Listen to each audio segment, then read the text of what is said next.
So good morning, everyone. Welcome to the Huddle session. As we all know, actually, we're very, very excited about the topic cost optimization. I think it's very, very much needed for each of you out here. And we are going to start with Ashu Khanna, who is the moderator for today's session. He is the founder of Value Consultants, and he's also a knowledge guru for ASCENT. So I'd like to, ask him to share more about himself and also introduce the other speaker. And also next Mariconi. Yeah. That's part of your introduction. Okay, so before I start with the introductions, I just want to say thank you for the enthusiasm. We've received a lot of questions, and we have the panel here who will answer the questions. The way we're going to structure this is, we will first attempt to answer all the questions through the panelists. We will also have some themes. We've picked up some themes from the questions that we've got, and we will use Harsh's expertise and his knowledge, to kind of share his views on those themes. So I'm going to start with introductions. I'm Ashu Khanna. I'm the founder of Value Consultants, and I've spent about 25 years in the supply chain industry. I worked with Cadbury and Marico, and then moved on to start my own consultancy. And I worked across industries in the last 7 years. Have had the opportunity to meet a lot of people like you and work with SMEs like you, and also, had a lot of experience and a lot of learning from all of you. So that's myself. I will now move on to introducing Harsh. All of you know Harsh very well, but I just thought, Harsh, that I will share some of my personal experiences with Harsh after I became an entrepreneur. So having personally known Harsh for about 10 years, Harsh has a passion for promoting entrepreneurship, and I've experienced that after I became an entrepreneur. He invests time to guide you, share his learnings, and encourage you in any way which he can. And thank you, Harsh, for all the encouragement I have got in the last 7 years. Thank you very much. I will now introduce Himanshu. Himanshu Bajaj is a partner with A.T. Kearney and has over 16 years of consulting and industry experience, working with both public and private sector clients in FMCG, retail, energy, chemicals, real estate, and logistics. His experience includes managing global projects and country-specific projects across India, UK, Switzerland, Singapore, Hong Kong, and a lot of other geographies. Himanshu has also worked with FedEx in Singapore and Hong Kong, and with the Tata Strategic Management Group in Mumbai. His expertise lies in consumer products and retail, large-scale value enhancement and cost reduction programs, and value extraction expertise across sales and marketing spends, procurement, and distribution. Welcome, Himanshu. Thank you. Thank you. Kaushika is also an old friend. I've known him for about 10 years now. So Kaushika is a partner with A.T. Kearney and has more than 18 years of consulting and industry experience with leading Indian and global clients across industries with a focus on consumer products, retail, pharmaceuticals, and healthcare. Kaushika has helped his clients achieve breakthrough transformation, resulting in substantial tangible value through profitability improvement, cost reduction, and service level enhancement. He has assisted organizations envision and implement processes, organization and capability augmentation for a rapid scale-up. Kaushik has authored multiple articles on supply chain management, sales distribution, and manufacturing, and is a regular speaker in industry fora. Kaushika has worked at Larsen & Toubro prior to his management from the Indian Institute of Management, Ahmedabad. Welcome, Kaushika. Okay. So, like I said, we will start with the questions. These are the questions we've received from all of you. So, let me start with the first one, and it's open to both of you. What are the various procurement methods?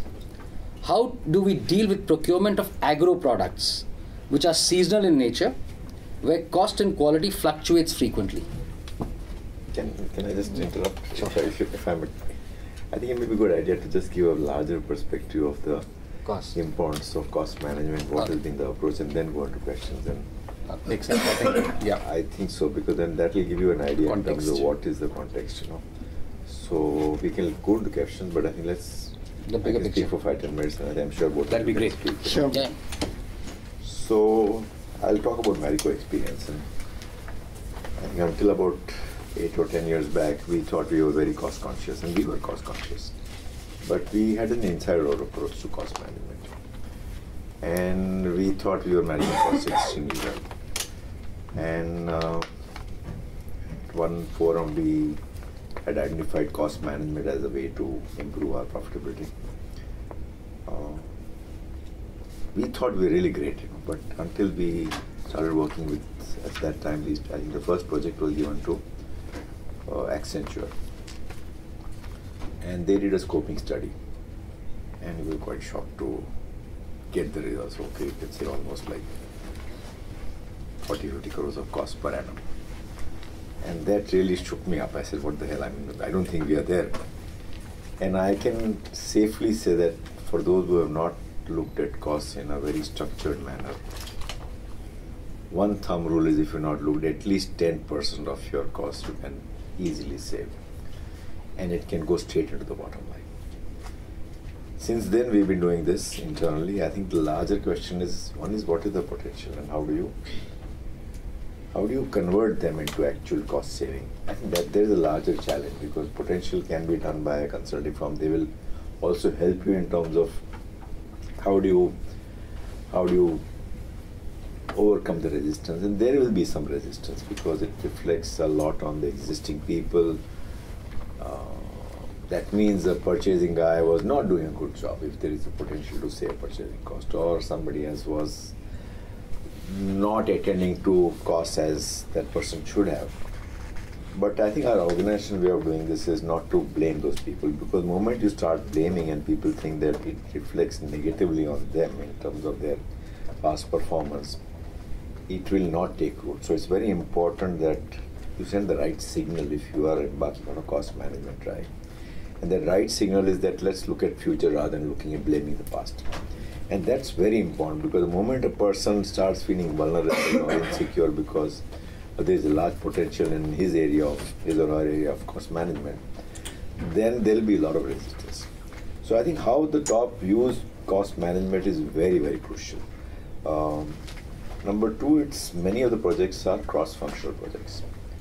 And that's where the larger challenge is because, it's not just to do with one person, but it has to do with 3-4 different persons across functions. And you need to have the right kind of mechanisms to ensure that each one cooperates and, ideally speaking, forms small teams, which, especially for large cost management or cost improvement potential projects, small teams which are tracked.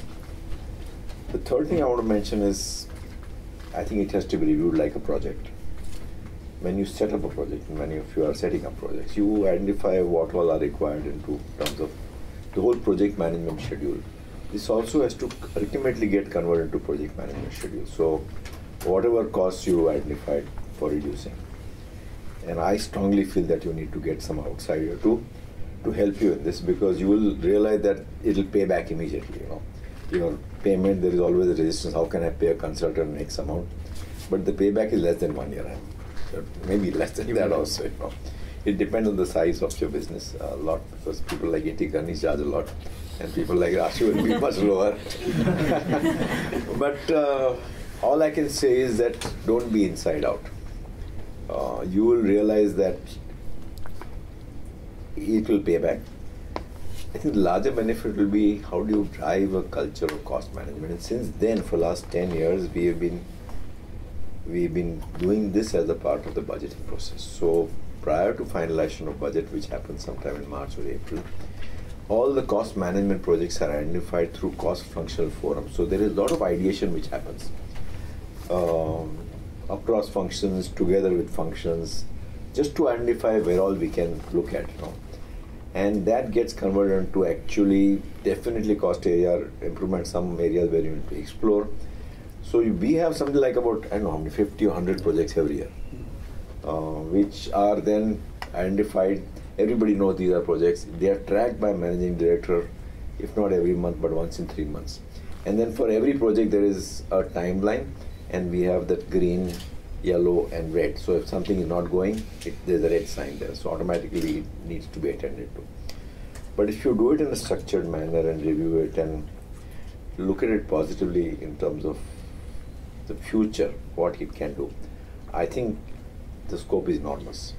And I would strongly suggest each of you, those who are incurring costs, whether it's material cost or people cost is far more difficult to handle, in my opinion, because there is a resistance. But especially material cost, supply chain costs are much easier to handle. I think one other thing which we don't look at in our profit and loss, we only look at our profit and loss account while looking at costs. But there are a lot of costs which are incurred prior to what comes into your factory or your unit, you know. So somebody is doing inefficient manufacturing, one of your contractors. That inefficiency is passed on to you in terms of higher costs. So you need to look at your cost structure end to end. For example, if I'm manufacturing coconut oil, I have to look at starting from how the coconuts are grown at a farmer's level to how the coconuts are harvested, how drying is taking place, what is supply chain before it comes to me. And there is huge potential to look at all these costs which are not captured in your profit and loss account. In your profit and loss account, you will only capture the cost of copra buying. But there are a lot of costs in terms of productivity of the farmer, how drying is taking place. We had a huge supply chain in copra. Copra used to go from interior markets in Tamil Nadu all the way to Calicut. They would get dry. There were like 5-6 intermediaries. And then it would again come back. And we were paying for that cost. So we said, can we overcome that by re-looking at the all supply chain? So now what we've done is we've set up farm centers where we collect copra next to the farmer, remove all the middlemen. We have a very high degree of trust built with the farmer. And because of that, we've spent substantially in terms of supply chain costs, removal of intermediaries, and we also have built up a very good equation with farmers where we also help them in terms of their productivity measures. So overall, something which was not captured in our profit and loss account had a huge potential. Similarly, after the goods leave, you know, your profit and loss will only capture sales. In our case, the sales from our side, it goes to CNF agent, from CNF agent it goes to distributors, in rural areas go to super distributor, retailers, and finally to the consumer. There are so many costs attached to that, including the scheme we give it to retailers to make them buy more, distributor costs. There are so many efficiencies that if you address all this, again, there is a huge potential to save. So don't look at costs which are only captured in your financials, but pre and post, from the time you buy the raw material. Similarly, a plastic bottle, you know, you buy so many bottles, subcontractors, 100%. So we said, can we actually have subcontractors next to our factory rather than far away? Can we help them improve the productivity? So the productivity improvement should ultimately help us back in terms of getting the bottle at lower cost. So look at all these costs, and then since then we've been doing it. Every year we have cost management projects, I think totaling anywhere between 40-50 crores every year for last 10-15 years. And post that we've had, in our international business, we work with BCG, I think Etikarni work with our international with the India business. India business. Again, we thought there was a potential. I think they looked at costs like advertising cost. There are a lot of costs in terms of media buying which are not appearing in our profit and loss. So how do you improve media buying so that your costs, advertising costs are reduced? And every time we have come up with some surprising figures in terms of cost management. So all I can say is in a highly competitive environment, it's very important that you look at costs every year as a part of the culture of the organization, make it a part of the budget. Once in a few years, get an outside-in approach, because many times you are only looking at yourself and then some outside-in comes in, and maybe I would want them to talk why you think you were able to add value in Marico's context in terms of, we were not aware of what were the same media buying rates with other companies. So they have a lot of outside benchmarks they can relate to. So I think that's my introduction. Let me end by saying that we, I think, call it not cost management but value management. Yeah. So it is again how it is perceived within the organization. We are increasing value rather than reducing costs. I think that gives the right signal. So I think these are some of my thoughts. Thanks, Harsh. Yeah. If I may add a couple of points, yeah, sure. I think, and just emphasizing on the same thing. I think the one big theme you talked about, and which is very necessary, is cost is a continuous process. We do work with organizations all over the world. There's a survey we do on procurement where we look at savings across, and what comes out is organizations which are leaders in different industry and look at costs closely, take out anywhere between 6 to 8% every year. And the need and the way you go across it is not to just think about that you are doing something wrong. I think that also puts pressure on the teams. It's just that the environment keeps changing. What things you thought in terms of whether it's technology, for example, instead of there is a travel cost that you're incurring, can you use VC more? Now that's improving the quality around it, so that can cut down spends. So there are areas that improvement is happening because of the environment on an ongoing basis. Everyone is looking at efficiency, your suppliers, your customers are getting more efficient. So how do you ensure that you build that in? And one thumb rule that we use is in the country that you operate, whatever is the inflation, you should bypass that in terms of efficiency every year, so that you not have to increase pricing or take it to your margin just from that. So I think that's extremely crucial. Second is encouraging people to be forward-looking and creating a culture of trying and piloting and learning kind of a thing. So whatever, when we do a large program also, we come out with a long list of ideas. And we push people into saying is, it's okay to fail. Actually, if you don't have a list of ideas, 10, 15, and out of them 4, 5 are not failing actually, then you're not pushing yourself if everything. So it is okay and encouraging people that, okay, try different. And even if you fail, celebrate many times.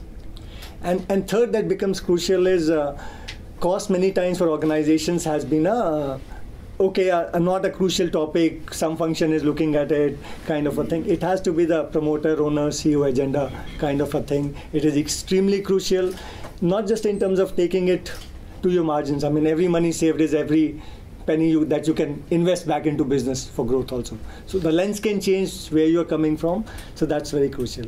And to enable all of this, one simple thing that we have found, I mean, even when we worked with Marico, and I'll talk a little bit about the work that we have done here, just knowing at the granular level where the costs lie, I think that itself is a shock. And that's, again, not just for you, that's for $1 billion organization, $10 billion organization, $50 billion organization. Each of them, when you create a clear value saying is within an area, if it is in procurement, what am I buying, what are the specific elements, what is the cost that is being incurred, and bring it all together. What is the wastage happening? So creating an end-to-end view on the wastage around it. That itself just certainly throws up so many insights around it. So I would feel at your level, specifically, I think having that baseline right in terms of the end-to-end cost around it can drive a lot of value. Just elaborating on the project. So we worked with the Marico. You can elaborate a little bit more. Suppose if you get an assignment with a client. Yes. Whether it's Marico, yes. What is your approach? How do you go about? And if you can talk about the process. Yeah. So Marico, we have been working since 2010. We did a small media piece, and actually then we did a cost program, Harsh, at that time in 2010-11 kind of a thing. First time we worked with Marico on a large program. First is we don't call it cost, as you said, we call it value enhancement program. So the idea is to look at end-to-end, look at my suppliers and my suppliers, on the other side my channels and my customers around it. And the way to approach it is, the first step we do is do a complete baseline, what the entire costs are. Many times a surprise, for example, for Marico would be saying is, you've been looking at costs, what is in your P&L, but there's almost like a 20% that is going to the channel. That is the MRP to the net price. It doesn't even come. Right? As soon as you put it there and you see such a large number, suddenly you see, can I do something around it? So creating those baseline. Wastage happens so many places, right? 50 lakhs there, 1 crore there, something kind of a number, 20 lakhs there.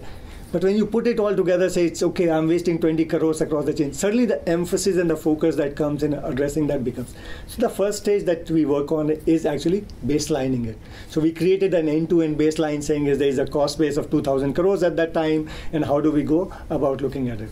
Then you start saying is, let's start generating ideas around each of these, and we do cross-functional teams, we do ideation workshops, and as I said, draw a long list of ideas of what is possible based on today, based on what is happening outside. So do you do benchmarking with what other organizations are doing, both policies. Also you do benchmarks in terms of what is a good cost for me, ideal cost. Sometimes you call it ruthless costs by saying is if I was the best in each area, what would it look like? So that it translates into what is a P&L that will look really exciting to me. So you put those things together, which tells you a top-down idea as well as what are the levers across each of the areas. And then you start putting some numbers to be able to prioritize the projects around it.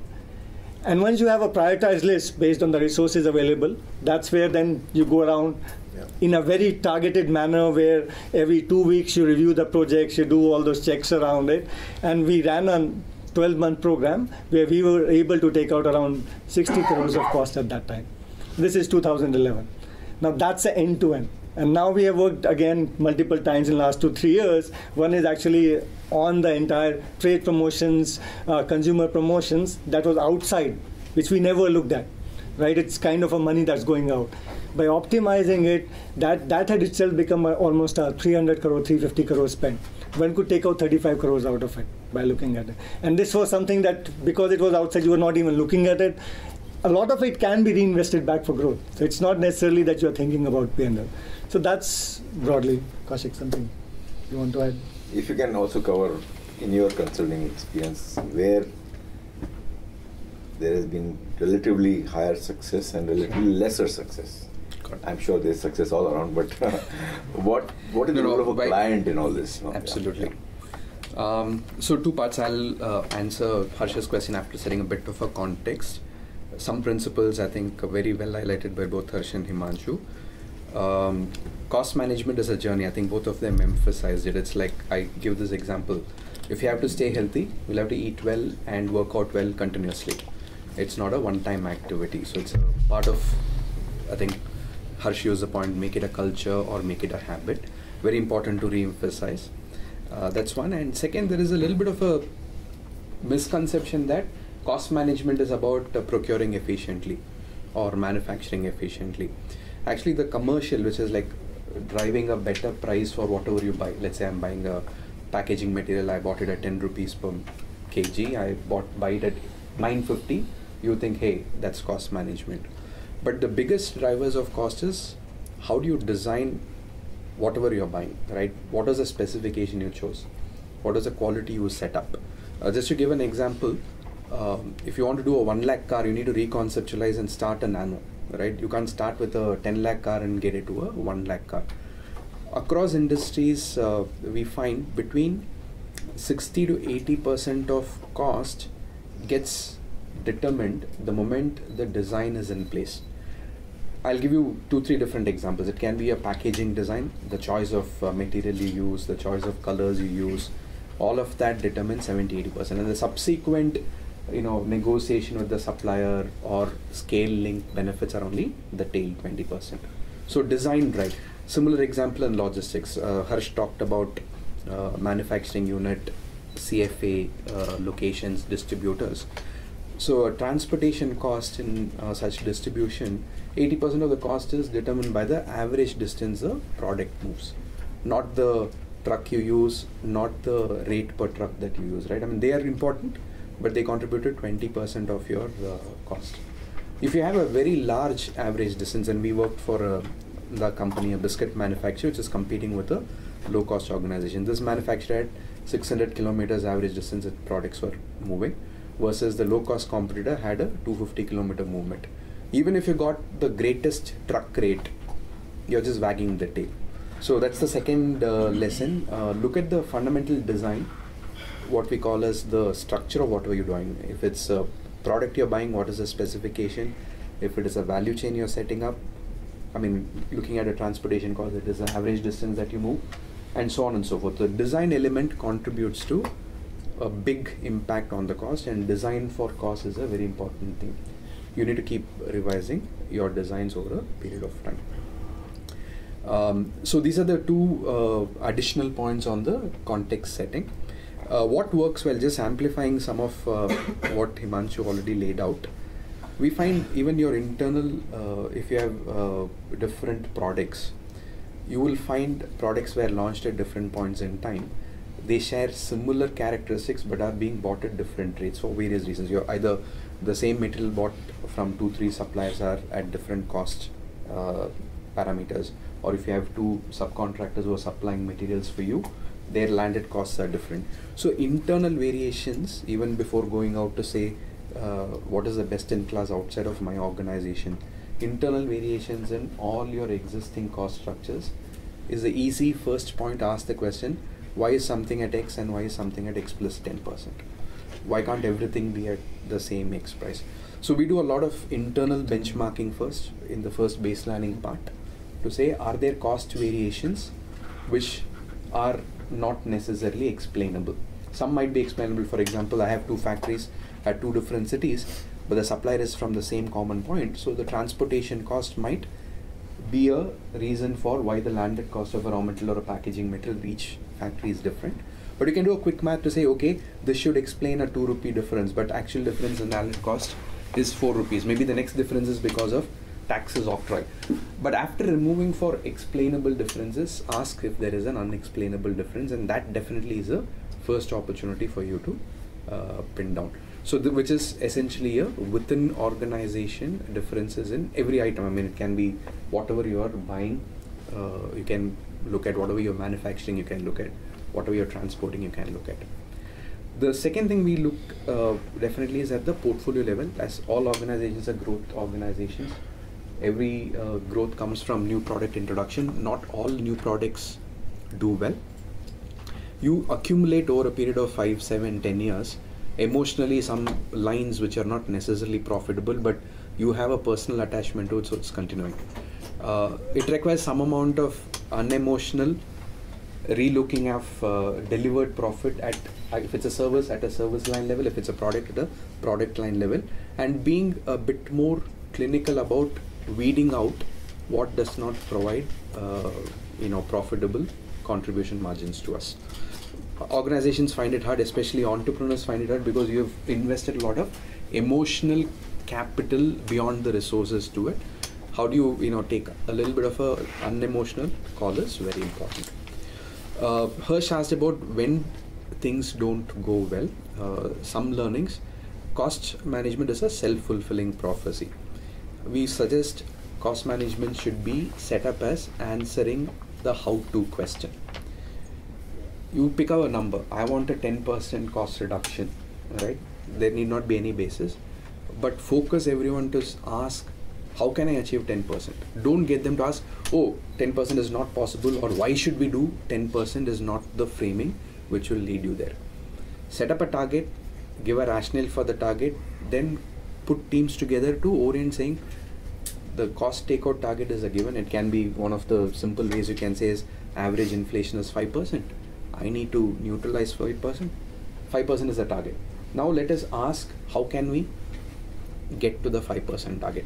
That opens and orients the collective organization to a problem solving mode rather than asking the why or the rationale mode. If you set it up as why it has to be done, people don't get creative.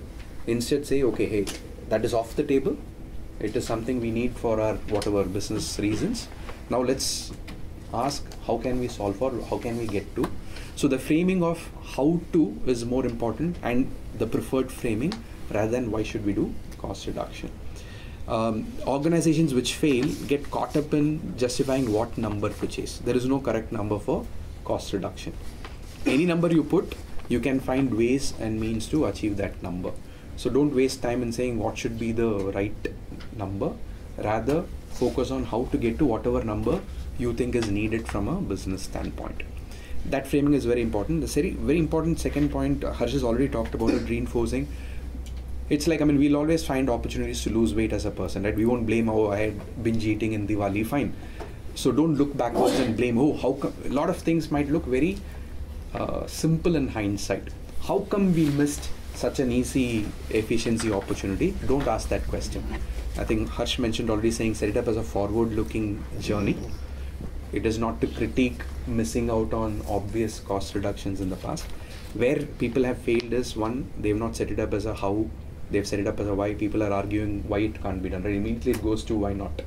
That's why you shouldn't set it up as why. And second, the moment the first opportunity is put up, oh, it was so simple, how come we last 5 years didn't realize it? That's it. That's the end of the journey, because everyone then becomes defensive. They want to protect their, no one feels good to be told you are so inefficient in the past. We won't be, I am overweight, but someone comes and tells me, Kaushik, you're overweight, I'm going to be defensive about it, right? So that's the second important reason why journeys fail. So these are two thoughts on why it can fail. I think we've never failed in terms of ideas not being there. I think it's always the change management element around it. How do you excite people? And and get them to go through the journey. So one is the past. Second is it does require sometimes an extra effort from people. So how do you excite them around it, because you're doing your day job and you want them, it has to be set up as a project. So how do you drive that push? To the extent, I think, and Kaushik led that work, we worked with Unilever a few years back. We know they are excellent in logistics, etc. Somewhere they came out, we want to take out 25% value from logistics, right? Goal, a hairy audacious goal, 25%, okay. But it opens your mind. It got us thinking, saying, what will it take? We went back with 36 ideas on it. Out of that, 15 worked. We landed up at an 18% takeout. Right? Imagine if they had put up a 10% number, we probably would have ended up at 7 or 8%, because suddenly you're not ready to look at it. So it has to be what you want to achieve, how do you excite people around it, and enable them. I think that becomes very crucial. Just one related point. What are the incentives do you recommend for people? Do you recommend any incentives for achieving a certain target, a team incentive, individual incentives? How do you reward those who have done a good job? Any thoughts on that? Yeah, I mean, there are two answers. As a good consultant, I'm going to say this and that. Incentives are in general good. It helps people, like Himanshu mentioned, they have to run the business, and cost reduction becomes an add-on effort. I think, Harsh, I'm going to borrow the no escape buttons principle that Marico uses. Yes. Very well done in Marico. They deploy resources for a project, and that's the only thing the resources do. So if I have a cost project, if 2 people have to be full-time assigned to it, Harsh has a philosophy that the person should fully focus on that cost initiative or any other project, any special project. As long as it is a large project. As long as it's a large project. And no escape. But in that case, the person who is doing 100% of work needs to be rewarded for the special efforts. Many organizations, given the tightness of resourcing, are not able to dedicate resources for this initiatives. In that case, the person who's doing his operational role is stretching beyond his operational role to add some contribution to the cost initiative. Again, it's very good part to incentivize. Though the downside, it has to be done carefully. You don't want to set up a inefficiency creeping in for someone to take incentive later to drive the cost out. We prefer more emotional rewards. I agree. I'll give you an example. We are working for an insurance company with their sales force. It's not a cost topic, but it's a productivity topic. We want them to do, selling is about calling more clients, getting more conversations going, and increasing the conversion. It can be mechanically monitored. Do 40 calls for prospective clients instead of 30. If your conversion rate stays constant, you still will have more insurance policy coming your way. The salary being tight and the amount of incentives, financial incentives to be given, and it was done as a pilot. We didn't want to put a lot of monetary angle to it. So the team came up with an idea saying we will create a rolling shield of salesman of the week. Okay, so they arrived at some 5-6 parameters which will qualify for being the salesman of the week. It's a rolling shield, so every week, end of the week, based on the activity performance, whoever has done some exceptional work, collectively rated by all the, let's say, 20 salesmen in that branch, they pick one person as the salesman or the saleswoman of the week. And the rolling shield goes every week. It's like the IPL trophy, right? You put the name of the winning team every year, and the trophy keeps rotating.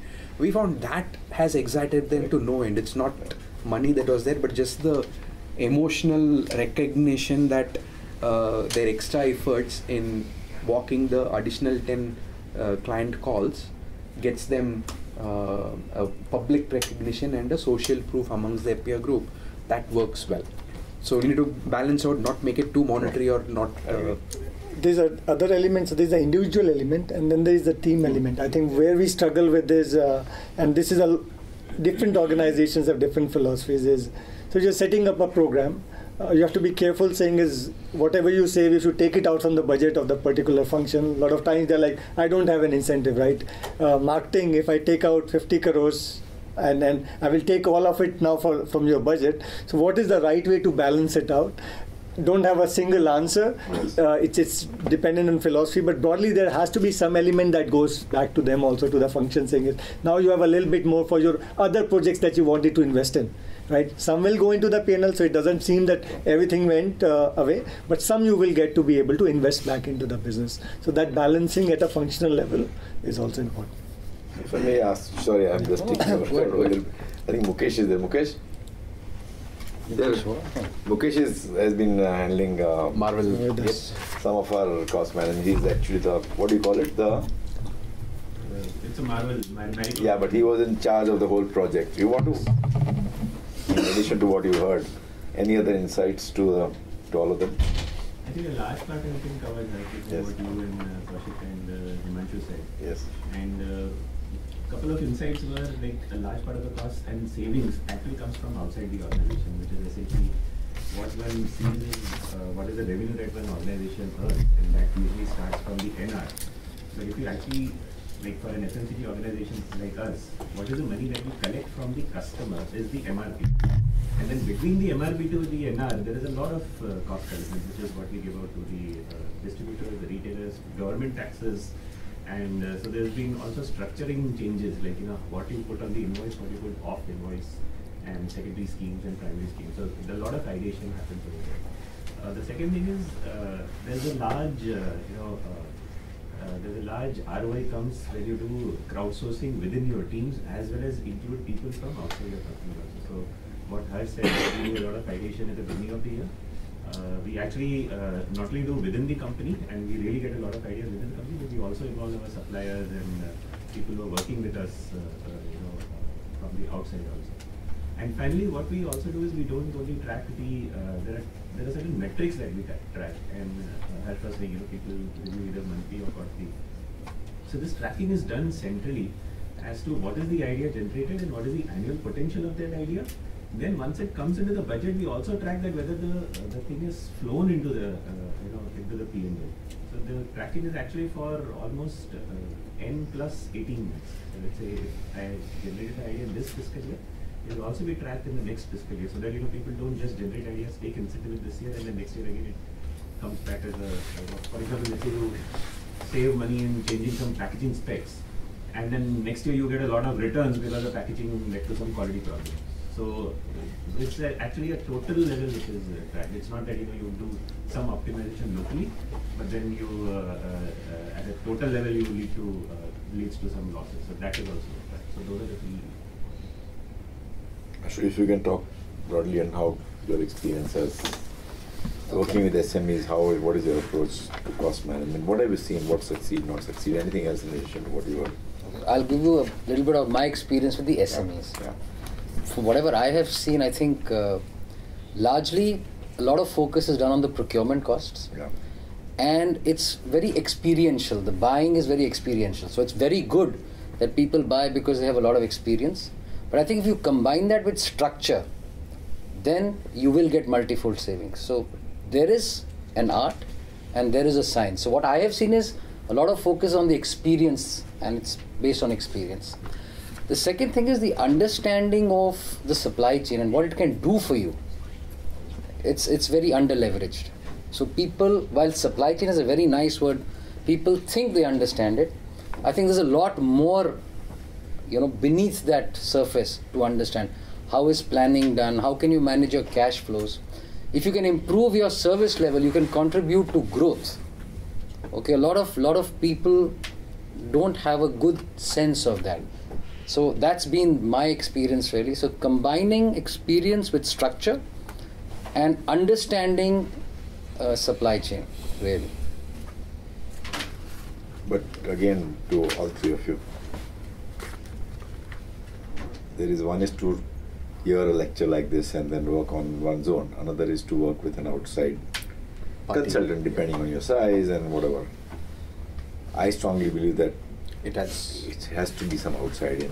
And this is my advice to all of you. It may sound expensive, but that expert who comes to you, that person can add a lot of value. And many a times internally, inside out. First you do one, then you do it for a few years through your own mechanism. And again, maybe after 4 or 5 years, have one more round of I think it makes a huge difference because everybody internally thinks that we are there. And I can tell you, we were like so proud 10 years back that we are the best cost managed company until this study happened, and just I stopped saying that. And there is no end to it, and a lot of it we are plowing it back. It's just not that it goes to the bottom line, but we saved a lot of costs on sales a few years back. We increased number of field force in rural areas and all that.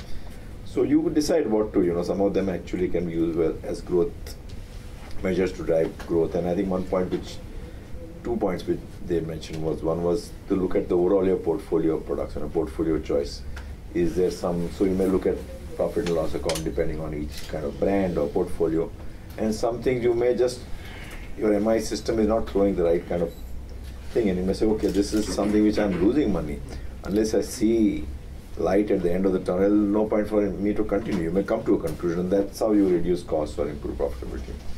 The other is I've seen that the concern is being is the 2-3 things. One is the outside and benchmarking, because they've done work for many organizations. They know exactly the costs, and some broad thumb rules are there in terms of overheads to finished product costs or media costs. The other is some of the processes, and many of them, I don't know how many processes like reverse auctions. I don't know to what extent all of you using, because many times the process throws up a lot of or process of finalizing specifications, as you were saying. So you need to identify the key processes which you need to look at and work on them, and that again throws up a lot of costs. If I might just add very simplistically, if organizations who have the best professionals can save 8 to 10%, with the best probable systems, etc., there's a huge opportunity where systems are not as good, etc. So that's the way I would look at it. Maybe a few, I think a good framework that Harsh has given. Ways of working is very important. When increasingly we are seeing any long-term relationship which has not been marked to market. When I say mark to market, I have this supplier relationship. I started when I was very small.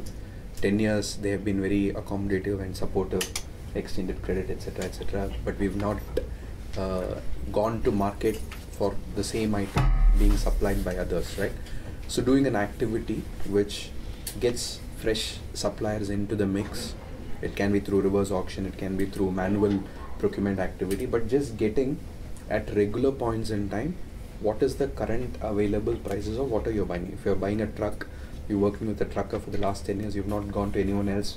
For whatever reason, it's okay to test out what are the new trucking models available, what are the new prices that are available, packaging material, media. So any place where we have not, as an organization, opened up and explored new alternate options, both from a commercial as well as technical standpoint, will be ripe for some inefficiencies. What tends to happen is in a long-term relationship, people add inflation, and it looks very genuine and correct to say every year costs go up. So if I bought something at 10 rupees last year, it's okay to give 10 rupee 50 paise next year, okay to give 11 rupees the second year, and so on and so forth. But what this construct misses out is technologies change. For example, cartons used to be manually made, then semi-automatic machines came, now fully automatic carton making machines came. They push the cost frontiers every time. Second, there is a learning curve. You would have been buying 10 boxes in year 1, 100 boxes in year 2, maybe you move to 1,000 boxes in year 3. As your scale increases, you're actually providing a lot of opportunities for your supplier to operate at a larger scale and hence be more efficient. So it's very important, hence, if anything you've bought, if you've been buying it from the same source without any external mark to market or price discovery process across everything, right? I mean, it can be communication services, it can be facilities management, it can be packaging material, it can be manufacturing services. Do a mark to market activity, look at who are the new players available, alternate players available, and which is a very important point. If your process is relationship led, can we open up and look at alternate options? It doesn't mean, we find every time we do a mark to market, we don't change the supplier. Many a times the incumbents continue. 60-70% of the time your current supplier will continue, but at a reset rates. So that's a very important process activity to look at. Second is productivity as well. Everything that we do, if we put a productivity lens, say for example, we've been distributing products, we use a 709 truck, and let's say I have a 3,000 rupees per day trip charge being given. Right, people are comfortable saying, okay, 3,000 rupees is very efficient rate. I've done a reverse auction, let's say, it's the best price. But the question to ask is, okay, is the 709, if it is to carry 4 tons of product, how much tons is actually carrying? If on an average it's carrying 2.5 tons, you can go back and say, should I be going to a 407 instead of a 709, right? Whatever you have confirmed to buy, are you utilizing it to the fullest extent possible? I gave a truck example. It can be for manufacturing asset you are outsourcing. It can be for anything. I mean, are we taking the full productivity? And simple appropriate productivity measure is it at 90-95%? If it is lower, is there an explainable reason and hence it's a cost? Or if it's an unexplainable reason, can we do something about it? That's the second important check you can do. That's what we do as consultants, right? The one big reason why consultants are able to add value, and there is no reason why you can't replicate that same feature in your own organization, is what I call naive questioning, right? We are new to your organization. There is no legacy of the past or the assumptions on why we operate in a particular way. Whereas you will have a reason on why am I making a product in one location, moving it to another location and selling it at third location. Whatever your structure is, whatever your industry is, right?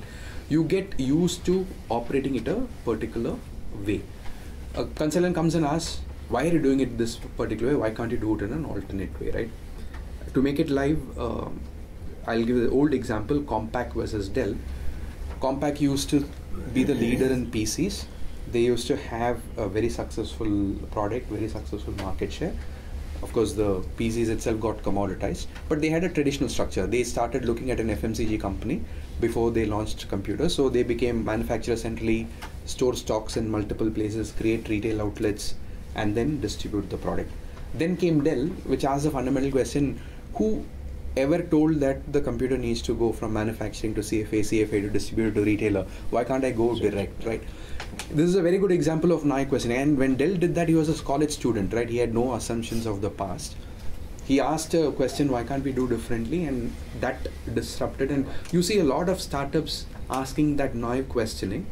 There is no reason why only a consultant can come and point a mirror and make you ask the naive question. And because we don't know you, any question we ask typically becomes, assumption-free, quote-unquote naive questioning. And naive has a negative connotation, but I want to make it a positive thing here. How do you install a process of taking a step back and fundamentally challenging all your assumptions about the business on a structured, regular basis? That's what a consultant does. It challenges all the assumptions because of the process we adopt. In fact, if I was to just add to that one, we were working with a smallish organization where people had all come from, actually some came from Marico and some different CPGs. 100 crore business, I mean, comparatively smaller scale organization that we work with. And initially we were looking at how to optimize costs. And at some point of time, as we saw them closely, we said, for this size, you don't work like a startup. You actually seem to be working like a mature organization. And there's a negative element to it, because when they were doing marketing, for example, suddenly you start thinking TV, you start thinking about a broader reach, etc. So the assumptions are coming from that construct. And we said, hold on, I mean, maybe if we were to go back and saying, if I don't have that kind of a money, that backing right now, if I was to think like a startup around it, what would I do? And the answers were very different. At that scale, you don't need to do that. You are only in select markets, you do activation. So you start looking at examples also of Epigamia, Viva, how are they doing? And certainly the answers were that you can achieve at this scale, you can operate with half of that cost. So again, that viewpoint, actually there is an advantage of being small. The other element around this is on the process is one big concept where at least large organizations are focusing is called zero-based budgeting. Right, because what has happened is as you get more and more complex, after a while, as you're thinking around things, you stop questioning the basics, and all you do is, I'm growing, let me add 5%, 7%. So it becomes a negotiation in each area. Saying this is my cost last year, this is the growth expected, and hence each cost will increase by so much percentages around that. And even if you optimize, you take small calls around it. zero-based budgeting approach comes as challenging from the start, saying is, why do I need to do what I do, right? So events, why do I need to do these events or participate? Point of sale material I send to all these retailers, what is the use around it? And then when you start questioning it and come with a more basic framework, suddenly many areas you figure out, I actually at this point of time, I don't need to do that. And you can get 70, 80% kind of a saving. For a smaller scale as an SME, keeping that thing as you scale up, and then that culture of questioning, saying is, why am I spending on something that's zero-based thing, actually would be easier, it's less complex for your business, and that can really help you as you grow. So I had 2-3 other thoughts which came to me. There will be in some organizations some very senior people who will resist this Change, initiative. So how do you deal with those? If he's a CEO or direct reported to the owner, he's been there for many years. He's like a confidant, and that's a real case situation. So I think one has to find out how do you make that person come on your side. So I use this 3 questions or 3 conversations approach for managing change. First is, of course, you need to know this person is going to be difficult to handle. First, go and have a conversation with him or her, saying, this is what we are planning to do. What do you think is your thought of how to shape it? Hear what they are to say. That's the first conversation. Just make them feel involved that, okay, my thought has been added, my direction has been told to the person concerned. The second conversation should be, thank you very much for the great insights. I heard you. This is what we plan to do. Right? It's kind of giving a feedback to say, your conversation has been registered and I'm going to incorporate in this particular, I mean, you might not incorporate anything, but just say, okay, these are 2 things which was a great idea that you gave, I have incorporated. That's the second conversation. Third conversation is, by the way, since you have contributed such a great idea, I would like you to be a champion of this process, right? And most people, 100% hit rate doesn't happen, Yes. but 70-80% of the time, if you take a inclusive approach, do these 3 conversations. By the third conversation, at least you would have removed any bluntness and negativity. No. Very likely that you can make him as a co-owner of the process. So I had 2 other thoughts. Why am I saying that this should be a yearly process? Because I think every year or as time passes, your scale changes. Hopefully all of you are growing. So with scale, you get More different indifferences. economies of scale. Number 2, technologies change, as you were rightly saying, in say carton manufacturing or whatever. So there are opportunities for cost improvement because of technology changes. So the environment changes, something new comes in. So I think something dynamic is happening either within your company or outside in the environment, which will throw up areas for improved cost management. I think that's why I'm saying that it should be a yearly exercise like a budgeting exercise. I think just one thing for those who are very small, I personally think that they should look at growth first and costs later. So I'm saying if you are small, I would go all out for growth first. And I'll give you an example of our entry into Bangladesh. We entered into Bangladesh around 8-10 years back. Initially, first we saw huge potential in the market. Whole market was dominated by local brands, and the directive given to the team was, for the first 3, 4, 5 years, just build volumes. Let's not concentrate too much on costs. But as long as we saw that volumes increase, so first 4, 5 years we advertised very heavily. We didn't have a setup in Bangladesh in terms of manufacturing. We're supplying it from India. But that concentration on sales and marketing, because we wanted to just concentrate on that, paid huge dividends. We got 80% market share in the market. And then we set up, and we were not making any money in the first 4, 5 years. Then we set up a factory there, and now the profit margins are like higher than India. I think we make a net profit of 15-20%. Wow. And we're doing 600-700 crore turnover. But that focus, all I'm saying, if you're small, I would personally think that you should look at growth, because trying to do too many things within an organization send the wrong signal. And I think growth is more important than costs. Costs are also important, But once you reach a certain scale, you need to also look at. But if you have very high growth momentum, I would say that give that preference to growth in the initial years, and once that growth happens, of course you look at the cost, but you are just prioritizing between these two, and don't want to get caught into a small 1 crore outfit with 40-50 lakhs your total cost. Then at the most you will save 4-5 lakhs. But if that 1 crore can become 5 crores in the next 2-3 years, better to focus there. Go there. So I'm just saying. This is against endorse. But I think as an entrepreneur, you need to make those choices. On a lighter note, if Masayoshi Son is backing any of you, focus only on growth. So I'm more a growth person, but of course at the same time, if costs improve, again it is plowed back into growth momentum. Absolutely, very well said. Okay, Ashu, now you take over. Okay. I think that was very useful. Because just getting into question cold is not really. That was very good, and that was very useful. I think maybe since before you got. Sorry, I'm taking your role. Any reflections on what has been said so far? We'll come to questions which have been sent earlier, but any reflections?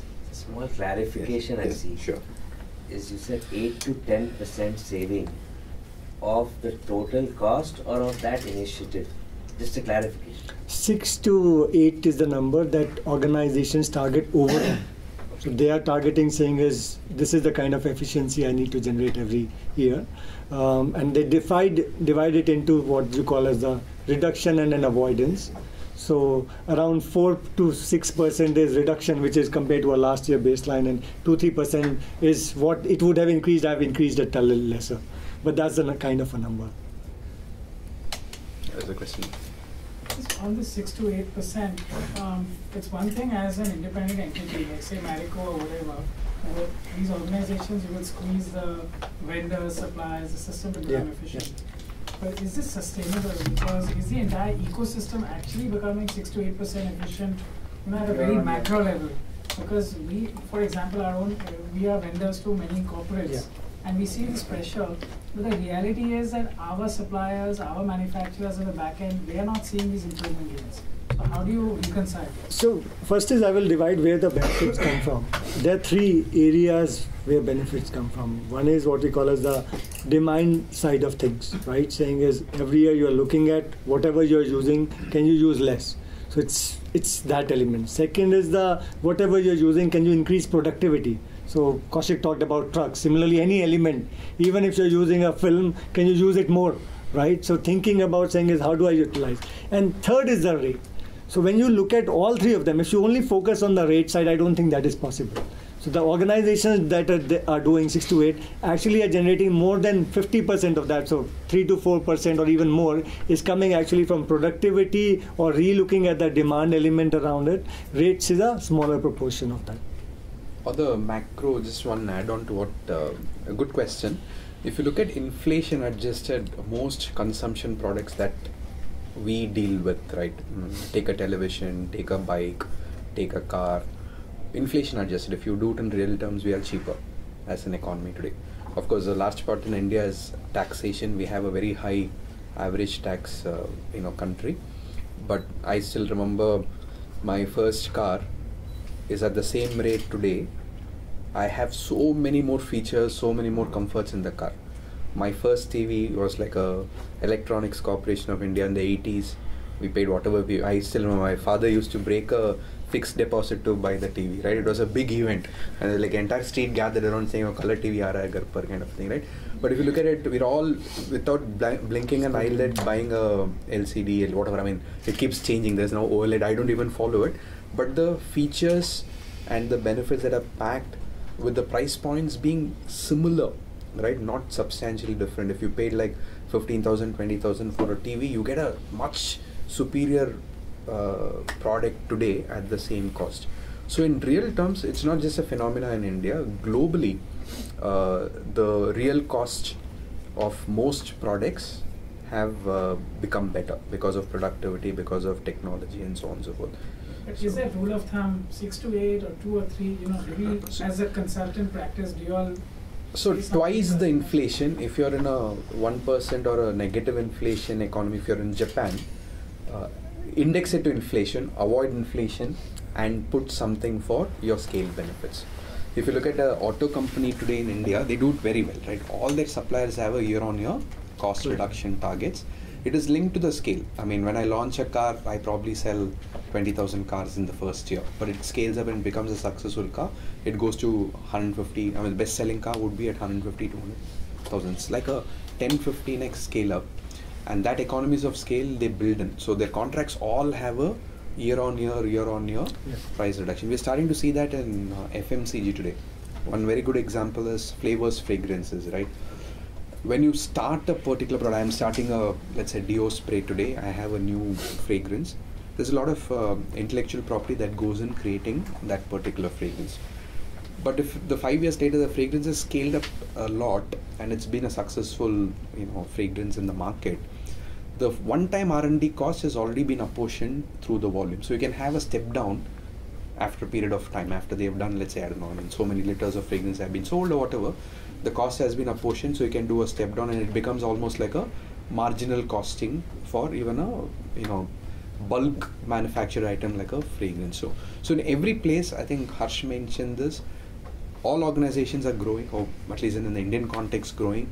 The scale has a lot of benefits. We just need to be aware of it, and that passes on as even in just simple manpower costs, like on a field force, promoters, etc. We are seeing now contracts happening where you are keeping the overall cost as same, saying is whatever is the salary increase is being offsetted by the productivity increase, and people are signing those off globally. Just one more on the 6 and 8%. If you haven't looked at your cost for a couple of years, it could be 15%. Oh, yes, If you're looking at every year, it would be indexed to inflation. So just look at it from a... Definitely, I can. If you haven't looked at it, it could be much higher. So look at and understand. If you're doing it every year, then it's much lesser. That's the way I would look at it. That's a good qualification. Yeah, you're right. Sorry, I mean, okay.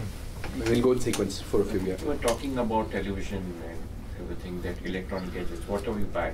We see the design life of the product is dropping like crazy.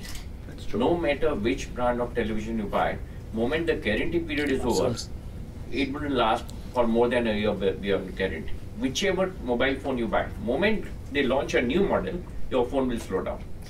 No. It happens. Apple has got on this. Last section, iPhone for sure. I'm using the Samsung for last 3-4 years. Nothing has happened. Because you got used to it. That's all. You don't want to invest into relearning a new thing. But if you touch a new phone today, It'll be faster. You will find this is, why was I using it?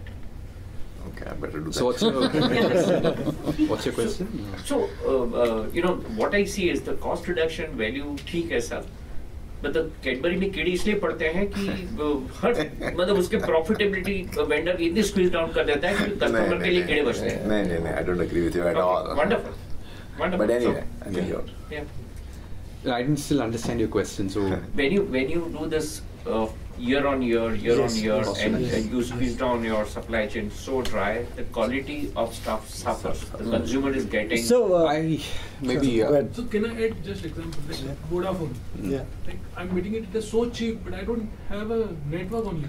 But Vodafone is not good on cost. If you look at the margins, they are actually one of the people who is not so efficient. So again, it's not necessarily a direct linkage, and there are some organizations that are low on cost and are very productive around it and still give quality. So I think I will spin it positively, right? This is what you ought not to do. Yeah. If because of cost reduction, you're easy to do cost reduction by reducing the quality of delivery. That is not cost reduction. Yeah. Right. You are doing a different quality product, right? We are not talking of quality diluted or quality reduced. Specifications, reduced not cost at reduction. all. Now, so let's clarify that. You're witnessing some reduction. You should ask those organizations. They probably have a point of view for doing that.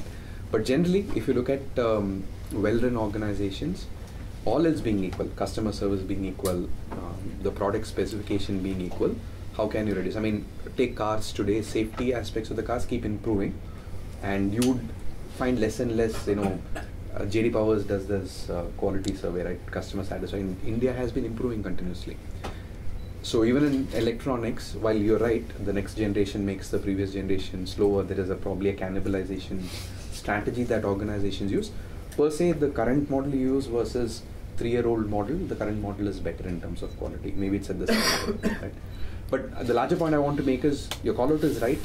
Cost reduction cannot be, and you use the term squeezing. I think that's a wrong framing of the problem. When you can't continuously squeeze, you have to shift productivity. So the mindset to take is, what can I do differently from a design? What can I do differently from a productivity? What can I do differently from a supply chain structure to go to a fundamentally different cost position without diluting your value proposition to the customer? That's the framing. Your examples. Two frames which are crucial and emphasizing, I think you also talked about it. One is a value frame, so it's not cost. Sometimes you're saying it's for the same cost, actually, how can I give even more value? And you can figure out whether to charge for it or not. You can get it in growth. So it's that framing that is crucial. Second is from a cost, it is not just about rates. I think it has come, and I think we have emphasized. This is about demand management, specification management, productivity management. Rates is just one part of it. So I think that's crucial. Otherwise, cost usually gets associated again and again with the rate aspect. So I'll just add a little bit what he's saying. I think if you're a television manufacturer and you looked at all the specifications of raw materials, and if you see that, okay, if you change raw material specification from X to Y, there is a potential to save. And you should look at that. But what we do is, if there is a potential, test it out properly. Prototype it, test it thoroughly. That if you reduce or if you make your specifications inferior, then there is no impact on the end product, Yeah. And I think maybe that's the key thing to do, just to ensure that. And we have many times, I think, Mukesh, we have reduced specifications for many of our items, and we've saved huge costs. But we went through a 3-year process in case of plastic bottles and all. Yeah. We reduced the weight of plastic bottles. We tested, just to ensure that there were no quality complaints, and then we took one step reduction, again waited for 6 months, one more step reduction, again waited for 6 months, and then implemented it. Correct? Yeah. That plus replacing some plastic material with some other alternatives. With the filler material, we don't take the large step in one stroke itself. There's a lot of small steps that are taken, and then it's prototype, it's consumer tested, it's transit trial tested, it is manufacturing filling line trials. Everything is tested before we convince ourselves that this is not something that is reducing quality. Anything that is changing quality in a downward direction, that is skill. That is never. The way to look at it is that for cost reduction, there are many levers. One of the levers is rate, but that's only one. There are many other levers you can look at. So there's a question from the back. Will come a lot of hands up. So I have two questions. One is about 6 to 8% when you talk about. It's about the value addition. You want to change this on the raw material side, because I've had some similar experience where we, for example, we are into plastic processing and we tried sourcing a cheaper filler content. At the end of after a couple of months, we realized the variation of the product, the end product weight was much higher than rather buying the expensive material from a known firm. So where we see is where a lot of inputs in terms of raw material are governed by international prices, we are only left with value addition, where we can work on our value addition is about 20 to about 25%. Yeah. So would you say 6 to 8% of that value addition? No, so to be fair, so question is, this is, as I said, this is a 2,000 organizations, global organization. That's the leading organizations. Now, obviously, there is variation. So we understand, for example, an organization that is largely commodity focused, and when we also work, you will find if you get 0.5%, 1% productivity improvement, that's a good number around it. And the pricing anyways is index linked in many of the cases. So obviously the value is much smaller when it becomes too commodity linked around it, right? So there will be variations by industry, by whatever specific amount of value addition that you are doing into it. But the number that I'm talking is more broader in that sense. We can see where we fit in. Second, about logistic average distancing. Now, like you were mentioning about 200 versus 650 kilometers, 250 versus 650. So we have similar cost because our product is more volumetric. Now we have realized that at a shorter distance, we save a lot of money on the transport. For a longer distance, the transport cost go as high as about 10%. Yeah. So what should we conclude out? Should we focus more on the regional side or? So it's a trade-off between manufacturing scale versus transportation cost. I think you need to, what the company did on the biscuits example I was giving, they were able to create local capacities, and the local capacities was absorbable in that geography. right? So they got the scale benefits and distance reduction because of the size of the market. So I would look at for your own setup, where would you get distributed manufacturing will reduce distance to your customer for sure, but what level of distribution will balance the you don't want very underutilized asset but distributed, because your conversion cost will start inching up, counterbalancing the gains you make on shorter distance. So you need to, there are simple methods, there are tools available for network management which balances out conversion cost and manufacturing cost, and that assessment will help you arrive at what the right mix of, is it too centralized versus too distributed, or somewhere in between kind of. So for example, for a dairy player we did the same thing. The key is end-to-end cost that you look in your network. For the dairy player, because there were scale advantages on the factory setup itself, the answer was different, saying is actually the distance has increased, but the scale of the units have increased, and hence you are still more efficient. So the answer will vary by the kind of industry, but the crucial thing is having an end-to-end cost or a network model that gives you that view. So sometimes you may want to do outsource something you're doing in-house. Sometimes you may want to get it back in-house, from outsourcing. So these kind of things you have to constantly go on evaluating, and there is no right answer. You have to, for each idea, you will have to test it out. You will have to see the pros and cons and take a call. So Mukesh. just to add to, Yeah. So just to add to specifically to your, so for example, when we set up a factory in the north, a lot of that is being produced in the west, and similar like this, there were certain plastic processors, packaging, and all that. So we were wanting them to shift to the north rather than taking the materials from here. So whatever materials like caps and closures were there were okay to be sent over freight. But so obviously the suppliers who were there, they were not willing, and or they were a bit unsure of putting up a newer factory over there. So what was the logic given was that, okay, hey, here is an anchor customer who will be able to satisfy X percentage of the capacity, but you also have an opportunity to pull your balanced capacity which you are filling by going to other customers. So then actually that adds to the growth also. So at least you have some assurance that, okay, some percentage is getting built up. So to answer what Kaushik was saying, manufacturing scale versus transportation cost. So some of these calls can be taken jointly with your client. So there are a few other, maybe. So I have a question, and I'll give a lot of examples of raw material cost, logistics cost. In my P&L, the main cost after raw material is human resources. And in this organization also, it is human resources the main cost. So when you undertake a cost optimization project on human resources, and a lot of people will have to be let go, which are unproductive resources, so that will cause a demotivation in the organization. Yeah. And so how do you handle that? Do you just say that it's not a manpower reduction project, or you call it something else?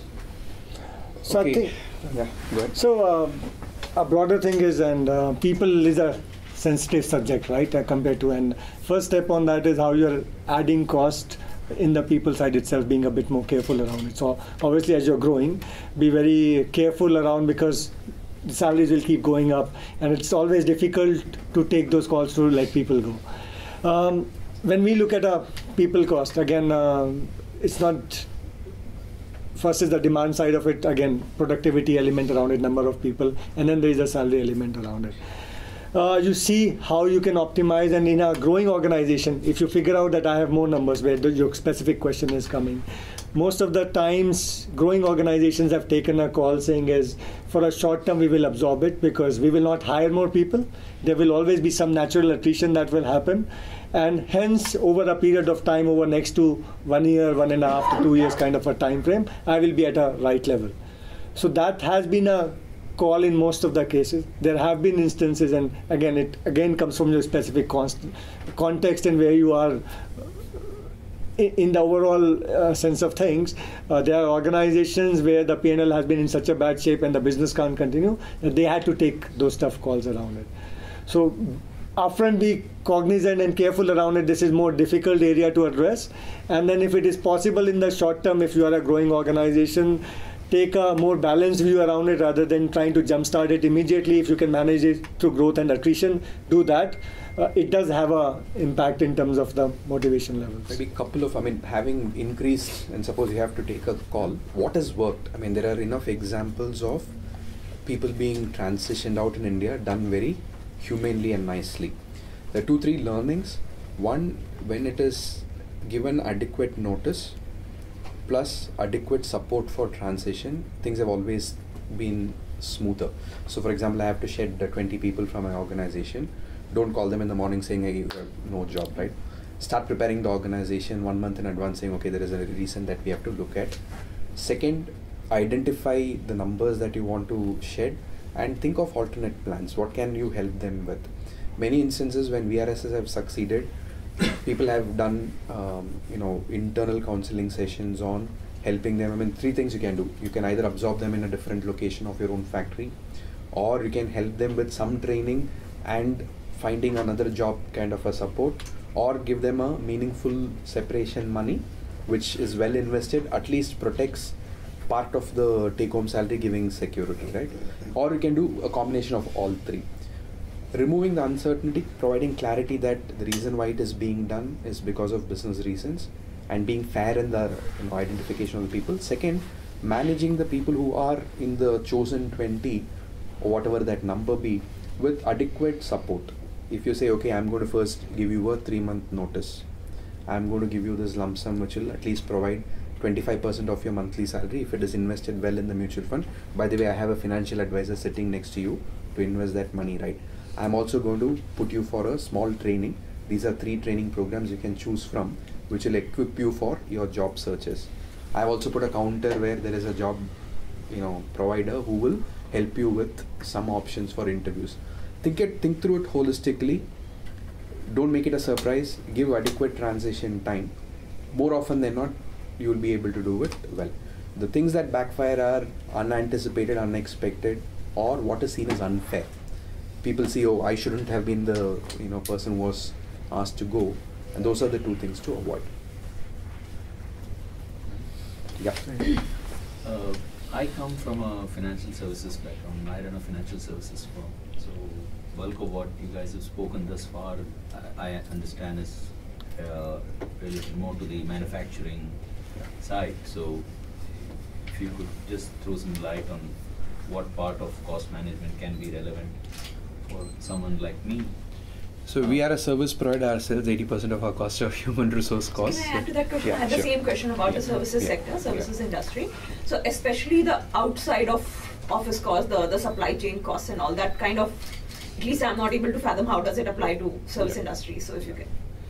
So in service industry, the biggest element is productivity of people. It's not so much the cost. Every person, if he is, let's say I'm getting 1 rupee as salary, if I'm getting 5 rupees as revenue, or 10, whatever it is, I mean, it can be different multiples. As long as the productivity is managed well, you wouldn't have a cost challenge, right? I mean, because it's in some sense a fixed cost. If you've got 10 people as financial advisors, it's a salary that you pay and an incentive that you pay on top. How do you increase the productivity, and how do you variabilize the takeout? So we have a very high share of our salaries coming from success or profit matrices that we are able to manage. So my fixed comp will be a very small share of the total comp. So that's one thing you can do. Second, productivity. How can you help? I mean, if it's a financial services person, are there tools and techniques? Like I said, the insurance example, the salary cost of the salesman in that particular branch was given. They needed 15, 20 based on some assessment of the market potential it was done. What drives productivity? For them it was simple. Number of new calls that were made, number of agents that they worked with, number of activations that they ran in a particular time period, etc. etc. You identified all the drivers that enhance productivity and monitor. If after variabilizing cost and doing those productivity intervention, you still are not getting the adequate sales uplift for the cost you take, you have to take the previous question we answered, right? Maybe restructure your cost base itself. If I could add, I mean, majority will be the people cost, and second is the SG&A cost in some ways, the general admin cost, office cost, infrastructure kind of a thing. Not sure how much it is. Even for us, for example, it was 25%, and we worked over last 3 years, even for our own business, to bring that to 20% level. And that 5% directly flows into your investment or to that. That's the other area. So when we work with the financial services, it's either on the people side or on the SG&A side, infrastructure, etc. Again, all the things that we talked about, all are applicable from our demand, specification, even your office, right? How much space per person that you have? Where do you locate it around it? And so all those levers will be applicable on that. So I'll just add, so you have direct costs which go into product, and there's indirect costs, any cost that doesn't go into product. So, and in those areas, even for companies who manufacture, there's a lot of opportunity because those costs are largely overlooked. So let's say travel cost, you're traveling by air. If you just put a policy which said you have to book your tickets a week in advance, just a policy, you save 10 to 15% of the airfare. So a combination of policy control, which is not making people uncomfortable, okay, and also looking at, like Himanshu mentioned about where do you have your office, how have you negotiated the rent, how much space do you need, all those things are couriers, communication costs. I mean, companies have, at Marico, we saved 25% 8 years ago by just going into a closed user group for Vodafone. Everybody on the Vodafone circuit, right? Every Marico employee. That was a 25% saving. So stuff like that is available today, and you should look at that. And for a services firm or financial services firm, what would you reckon in terms of a review frequency of the entire cost structure? Should it be like half year at a half yearly frequency or a yearly frequency compared to last year? How much has my cost increased? I know we spoke about people cost being the main aspect, but even within that, would you recommend that that should also be done at a preset frequency, or it really doesn't matter? So simple answer is more frequent the better. There is a overhead of managing that review. That's what counterbalances it. When we run big programs, we have monthly review of how we are tracking and monthly reporting, right? Because a lot of behavior change, like for example, you set up a policy that you have to book 1 week in advance, to Ash's point, right? Setting the policy is fine. If people are not following it, you won't get the savings at the end of the year. So a regular, I mean, we're working with an organization, we've set up a dashboard. They had a more stringent policy. We've set 15 days in advance because it's the costs are very high. And the dashboard does last month 30 flights were taken, of which 20 flights were per policy, 10 weren't. You then ask if it was genuine, there was a real customer urgent call came that I had to go, versus someone didn't follow the policy. You could make a gentle call saying, hey, can you be a bit more disciplined, right? So more frequent. If the cost ask is large, monthly reviews are necessary. If it's a little easy on you, maybe a quarterly review, but it also depends on how much time you want to devote to it. More also, frequent the better. Where is your starting point of the culture? So if you want to have a culture which is not so frugal and move it towards that direction, I think you need to, on a monthly basis, it's a review, or you share with them where they stand. Just on the policy side, execution, a simple element around this is publishing on a monthly basis. By function, if required, by name, saying is how many people are adapting to it and how many are not. And suddenly you'll find there are people who are 90%, 15 days, and then there are functions that are 30%. As soon as you start publishing, the 30% will go up. So you're bringing that. So how do you bring that visibility and then showcasing that? So one can figure out smarter ways around it, but more frequent. Thank you. Yeah. Someone decided. Anyway, good. Quick question was on the balance, like you had mentioned, the balance between growth and cost. So what we found is, as a startup, it's always good to be frugal, like some of the stuff you mentioned, because if you're able to inculcate that culture from the beginning, the problem as you scale is not as big. But then again, like you said, you have to balance of growth versus cost. So if you can shed a little more light on, when do you switch from saying, okay, costs are now actually important versus not? Is there a sweet spot that you guys think of?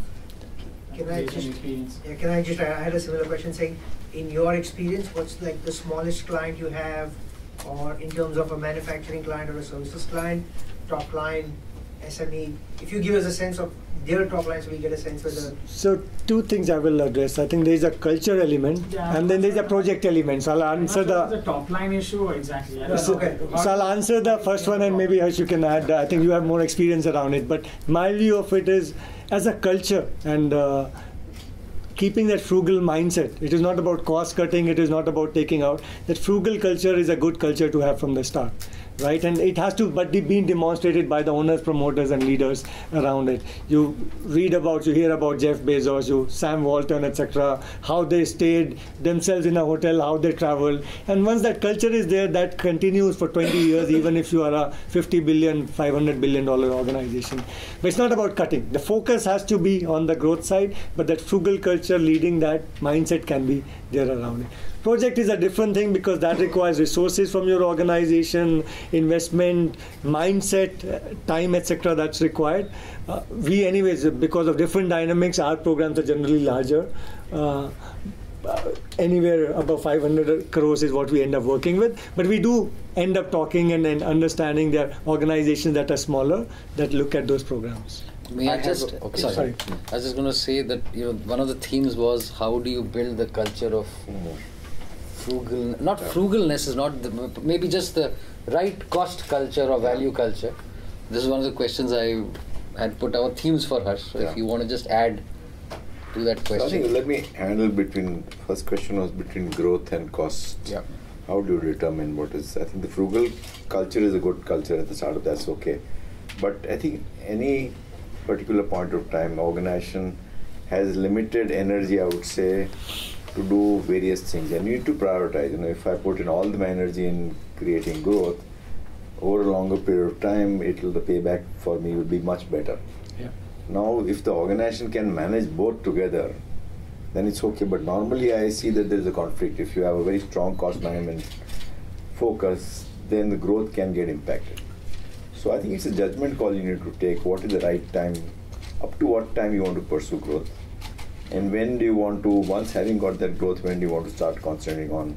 But at some stage, both you have to manage both. But I'm saying, especially in a new product or a new geography, we look at growth first, just to get that scale. Because if the scale is not there, the cost you'll save is minimal. Yeah. So I think the key thing I want to mention was get that scale and then look at cost, because then it will become much bigger. Maybe just one overlay to what just Harsh said. If it is possible, you can think of activities drive cost.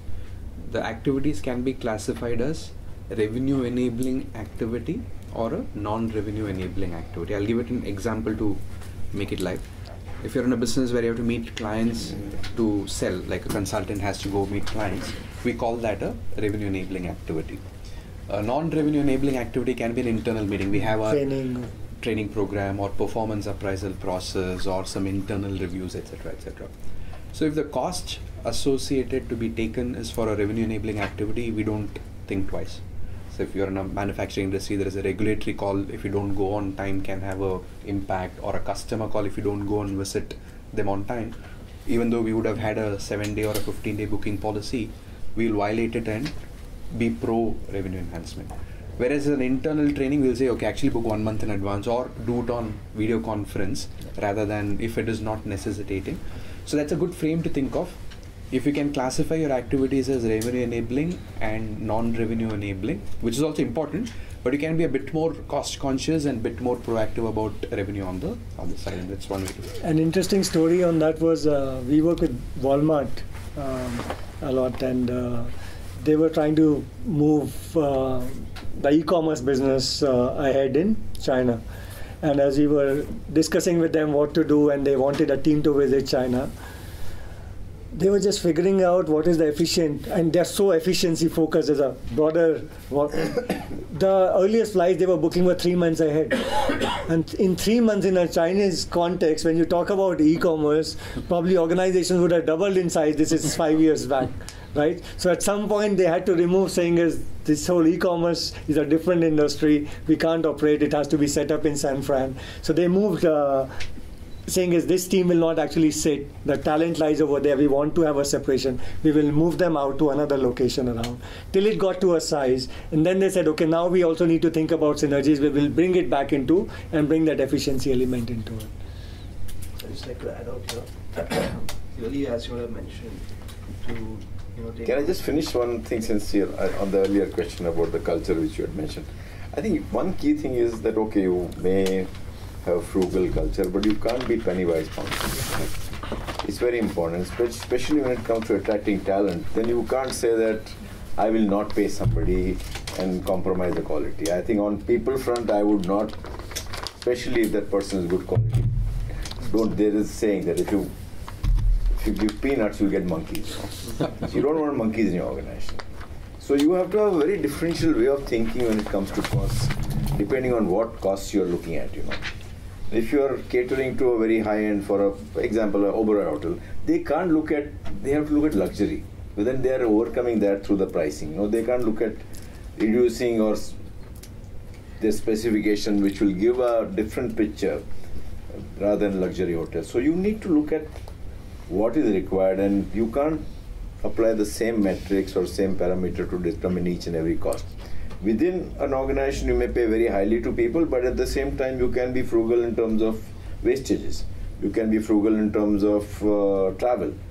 But sometimes I think some organizations go overboard, and I always say that somebody like Wipro, they don't allow international travel to very high at a business class. To me, that's dysfunctional, because you're traveling 10, 12, 14 hours, and then you're going, next 2 days you'll just waste because you're productivity. So you have to take the right calls. You just can't have the same parameter in terms of the same lens to apply to each and every cost. I fully agree that all the wastages should be controlled, irrespective of how much you may be paying the best salary. But at the same time, on people front, especially if they're going to make a difference, and I can tell you, in each and every business, people are the most important asset. And I spoke yesterday at a conference. I said attracting talent is more important than attracting capital. Because talent to me is going to be in shortage much, much more than what you are facing today. With India's growth coming in, with disruptions coming in, with volatility, ambiguity coming in, good quality talent will make a huge difference to your financials. So I think it's very important that you look at talent and not look from a cost point of view, but what can it deliver? And again, saying it not cost management, but value management.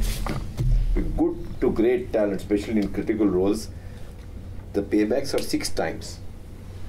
To a great guy, if you get in a very, very important role compared to a good guy, you will have a 6 times multiplier in terms of efficiency or in terms of productivity. So, yeah, somebody else was saying. As you mentioned, to bring down the overall cost by 6 to 8%, you need help from someone from the outside, right? SMEs face a challenge of the capacity to pay and the willingness to pay. We may be willing to pay, but we may not have the capacity. So can you share some light in terms of how do we look at this project? What kind of consultants or firms we should approach? Targets we should give them? I won't say this. I can't be saying this. You have to say it. Yeah, no, but I think they are giving that overall picture. I mean, we call them because then they are giving a larger picture because they are far more experienced. But there are many consultants available, and many of them will work on a variable basis. So the key thing to negotiate now is to pay negotiate for performance. Pay for performance. I will give you suppose if you done first is scoping study. You have a say 100 crore business. You do a scoping study. Many times they may not even charge anything. They'll say, okay, based on some data available, I can see a potential of say 5 crore cost reduction. Then you sign up with them. Okay, I'm willing to pay you say 50 lakhs upfront, and if I achieve 5 crores, I'll give you 1 crore extra benefit. So there are consultants available, including Ashu is one consultant, and I think Mukesh is. You want to say something? There'll be many consultants. If you want, Shivani, I can give you names. I don't know. I know him, but there are many consultants who are actually operating with small and medium size organization. And only if you're 500 crores, of course, you should go to 80 current.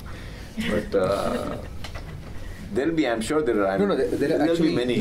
We can don't look at. There's no dearth of consultants. So you're willing to take a variable? Yeah, of course you have to. They will be variable taken. You want to talk about your experience, how you operate. So exactly like Harsh said. So I operate on a fixed plus variable, and the variable is linked to client success. So if you succeed, I succeed, or the team succeeds. So what is the percentage? Is there typically, there is so it varies between 15 to 30%. 15 to 30% of variable. So 70% fixed. Now suppose if he is a 100 crore business, 5 crore is cost reduction. Yeah. On a thumb rule, how much would be your cost and how much would be fixed, how much would be variable? So let's say for a 5 crore reduction, it would be maybe about a 25-30 lakhs fixed and maybe a 7 to 10% on the cost saving. So if you got 5 crores, another 50 lakhs. Yeah, so there is a higher delta he gets on the cost saving. Yeah, a high delta. So how much of is that that you advise on hedging? What is your take on, like I have seen, hedging is one tool that you use in business to save costs over a long period of time. Like you borrow in, not in India, you borrow at LIBOR rates and you get money. So I have a very stark view on it. Yeah. If you're doing business, do business. Yeah. Hedging is a different cup of tea. Yeah. Yes. Never mix hedging and core business. Okay. Only yesterday I gave an example. This is a very different example of a different scale. Nestle is one of the largest buyers of coffee. Yeah. And of course they can, and coffee is very well traded globally. I mean, New York Stock Exchange has coffee futures, etc., etc., right? So what they've done is, unbundled the running of the business. So what they need to source coffee for making Nescafe or whatever on a daily monthly basis, the teams run reverse auctions and buy. They have created an independent coffee trading cell which sits out of New York, which has specialist capability in trading coffee, whatever, and all the tools, techniques and skill sets. The team basically says, based on the production plan and based on the sales growth, etc., what are the consumptions and positions that they will have at different points in time. So this goes to the specialist team. Then the specialist team independently takes position. And they also completely delinked the profit margin or loss created in trading is in a different P&L altogether. It has nothing to do with your coffee business, right? That is my preferred model. Never mix trading gains with business.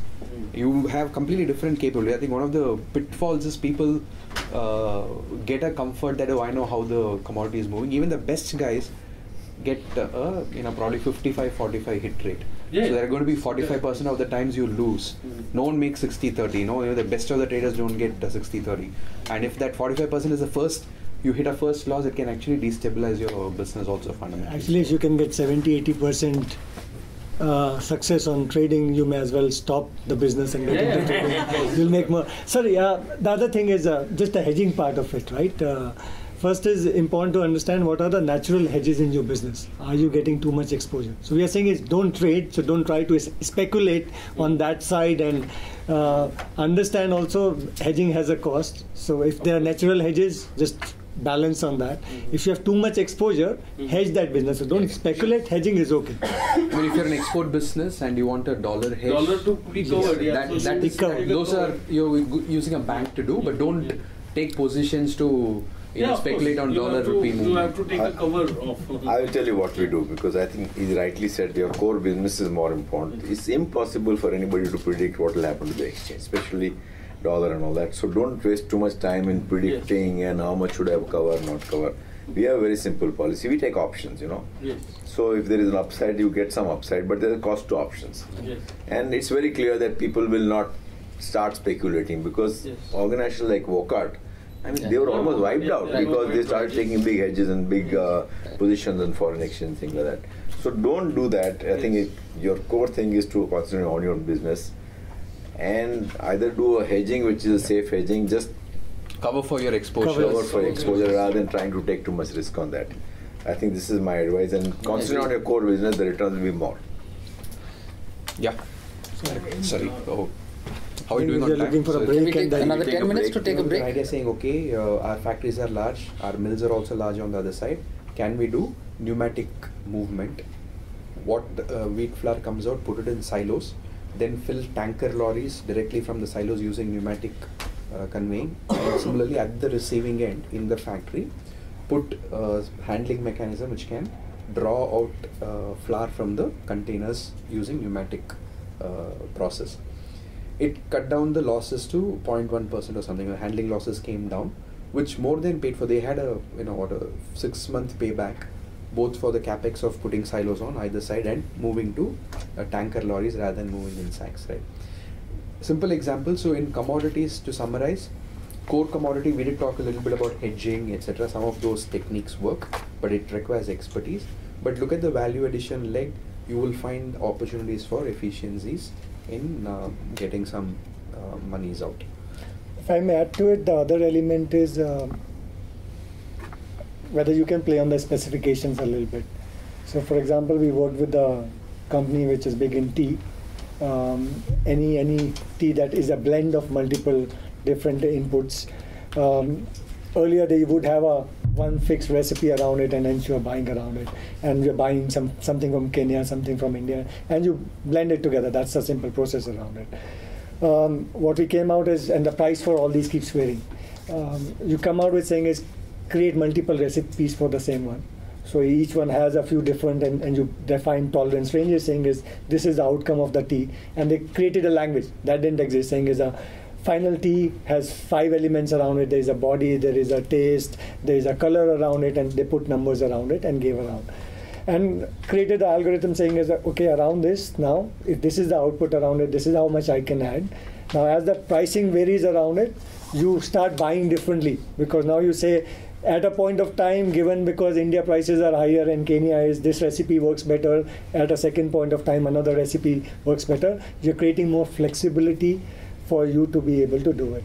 The other element is, I think, the first part of the question, what are the different element or process of sourcing? I think the fundamental process of sourcing remains the same.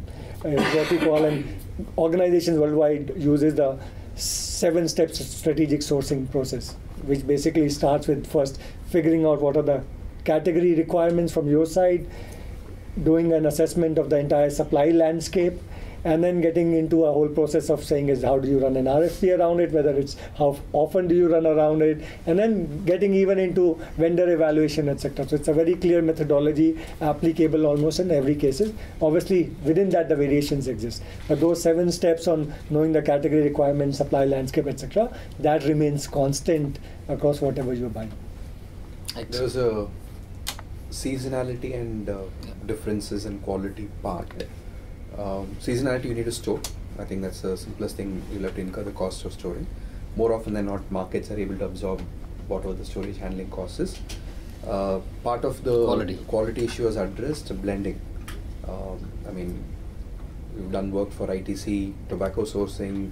It's the largest cost for them.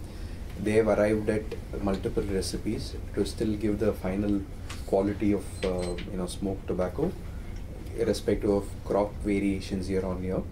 And they have storage also. They don't use a 1-year crop into the final product. It typically is a blend of 30% of the current year crop. I'm just making it up. I mean, 40% of the last year crop and 30% of the third year crop. This happens in alcoholic beverages. It happens in tea. Any place where there is a fluctuation in quality, you create storage. Of course, the cost of storage, maintenance, etc. needs to be factored in costing, and blend so that you can you can moderate the quality variations in the management of the agri commodity. Okay. There's one theme which I will request Harsh to take on, which is also very prevalent in Marico. I have experienced it myself. It's the theme on execution. So the theme is execution. A well thought strategy is a regular issue. How does one address this problem, converting all our ideas into execution? So Harsh. I think I briefly mentioned about the execution part when I gave the first thing, that okay, you have to treat it like a project management. You need to, first of all, you need to align everybody that why are you doing this cost management project. So everybody in the organization, especially above a certain level, they have to understand why are we doing this. And you may say that okay, I saved something and I may want to put in money for increasing growth, or if your profitability is lower, to increase profitability, or combination of both, or I will also share some rewards in terms of increasing your pay, or whatever it is. So I think the larger picture is to be given to people so that everybody is aligned that the organization is doing that.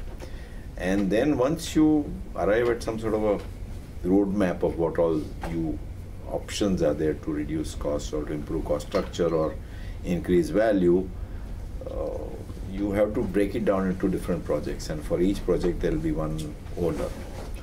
For example, X project, he could be owner, he will be responsible for driving that project, and also he will also enlist who other people will be involved in that journey. It could be testing to be done by R&D, quality assurance will come in, some other function will come in, but he will be the main person who will be driving across the organization. He'll identify also whose help does he need.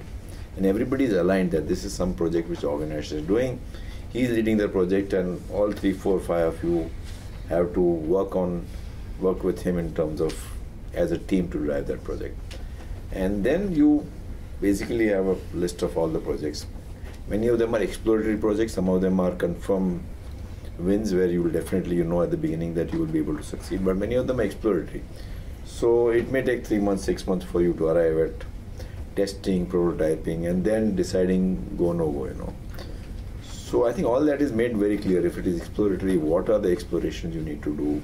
All that is very clear at the beginning. So each project owner will know exactly what he has to do, and we have a format what we call WWW. Who will do what and by when.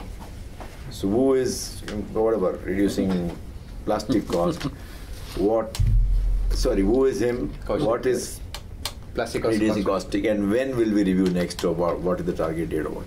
So then every time you review on the WWW format, and in whatever we do, forget about cost management, we follow the WWW format. So everything, all the minutes, for example, if you have a meeting with the management team, everything, all the decisions get converted into WWW format. And then in the next meeting, we review the WWW format, so that automatically everybody is clear that what is to be done, who is going to do, and when will it be ready, and everybody is completely aligned. And I think go on tracking it regularly, ruthlessly, in terms of if there is some red appearing. And for each of them, there will be red, green, and yellow, at the beginning. If it is red, then you need to, if it is green, that means it is on track. Yellow is somewhere in between, So I think if you just go on tracking, to me that's execution. I mean, maybe just 2 acronyms to remember. WW is fantastic. What gets measured and what gets monitored gets done. So remember the measure and monitor acronym as well. So good. And the value also will be mentioned. The cost management projects, apart from what will include, okay, this is which will result in likely value reduction or cost improvement of X amount. Potential.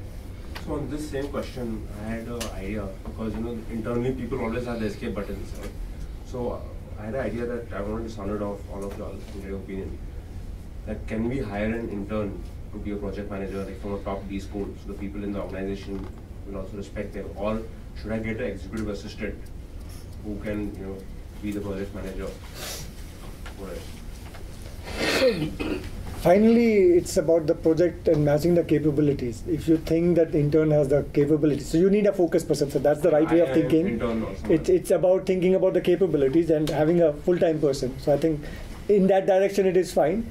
I think whether the intern who doesn't know your organization, doesn't know the construct around it, is coming, because what you also want is capabilities on the topic to some extent, and second is knowing how the organization works. So whoever is the project manager should be able to bring those, because many of the times it's not just him doing work, it is actually working with a set of folks. When something gets stuck, he doesn't always have to solve it, he will have to reach out to people around it, kind of a thing. So in that sense, if you're bringing someone full-time, if it's totally new, that's the only warning I would say. Otherwise, a full-time person is a good idea. Yeah. Who knows how I think, who's a reflection of me or shadow of me? I mean, it will have to be looked at an individual. I don't think one can react to a level that way. I'll give a slightly different answer. If it's important to you, put the best resource in your organization behind it. If your EA is the best resource, fine. If the head of procurement is the best resource, put him or her. If the head of manufacturing is the best resource, 2-3 qualities. They should be entrepreneurial and open-minded. You don't want to, Harsh asked a question, how do you convince senior guy who's not for it? You need an open-minded person. You need a well-respected person so that people know what he says or she says in the organization has weight. And you need a person who's got the drive to push. Some of the capabilities like analytical thinking, cost modeling, managing some Excel sheets for monitoring, etc.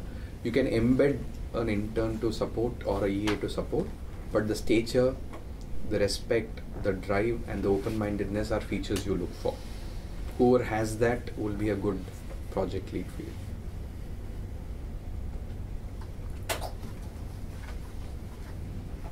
Okay, this is the last one that we have which we've not covered, which is on inventory. Inventory is a major asset in the retail trade. What are the global norms for inventory cover in stock turns in the retail trade for homeware stores? And what are the tactics we should adopt to reduce inventory? So, I don't have a specific turn number answer. Maybe you should look at Home Depot, etc. But typically, 12 to 18 turns is a good place to be in. Every month you refresh, kind of a thing. But some categories are very low. I mean, furniture will be very low, and towels and other homeware will be very high, so on and so forth. But what we find consistently being effective in inventory management is stock what sells, right? So go to a replenishment mode. It was done fantastic work on the front end through the VMI program, where distributors get stocks that they sell rather than what the organization wants to push. So you have a mechanism of replenishing. If you have, I don't know how many stores the person who's written has, let's say you have 3 or 4 stores and you have a central inventory holding point, send maybe the first store fill, 11 stores, right?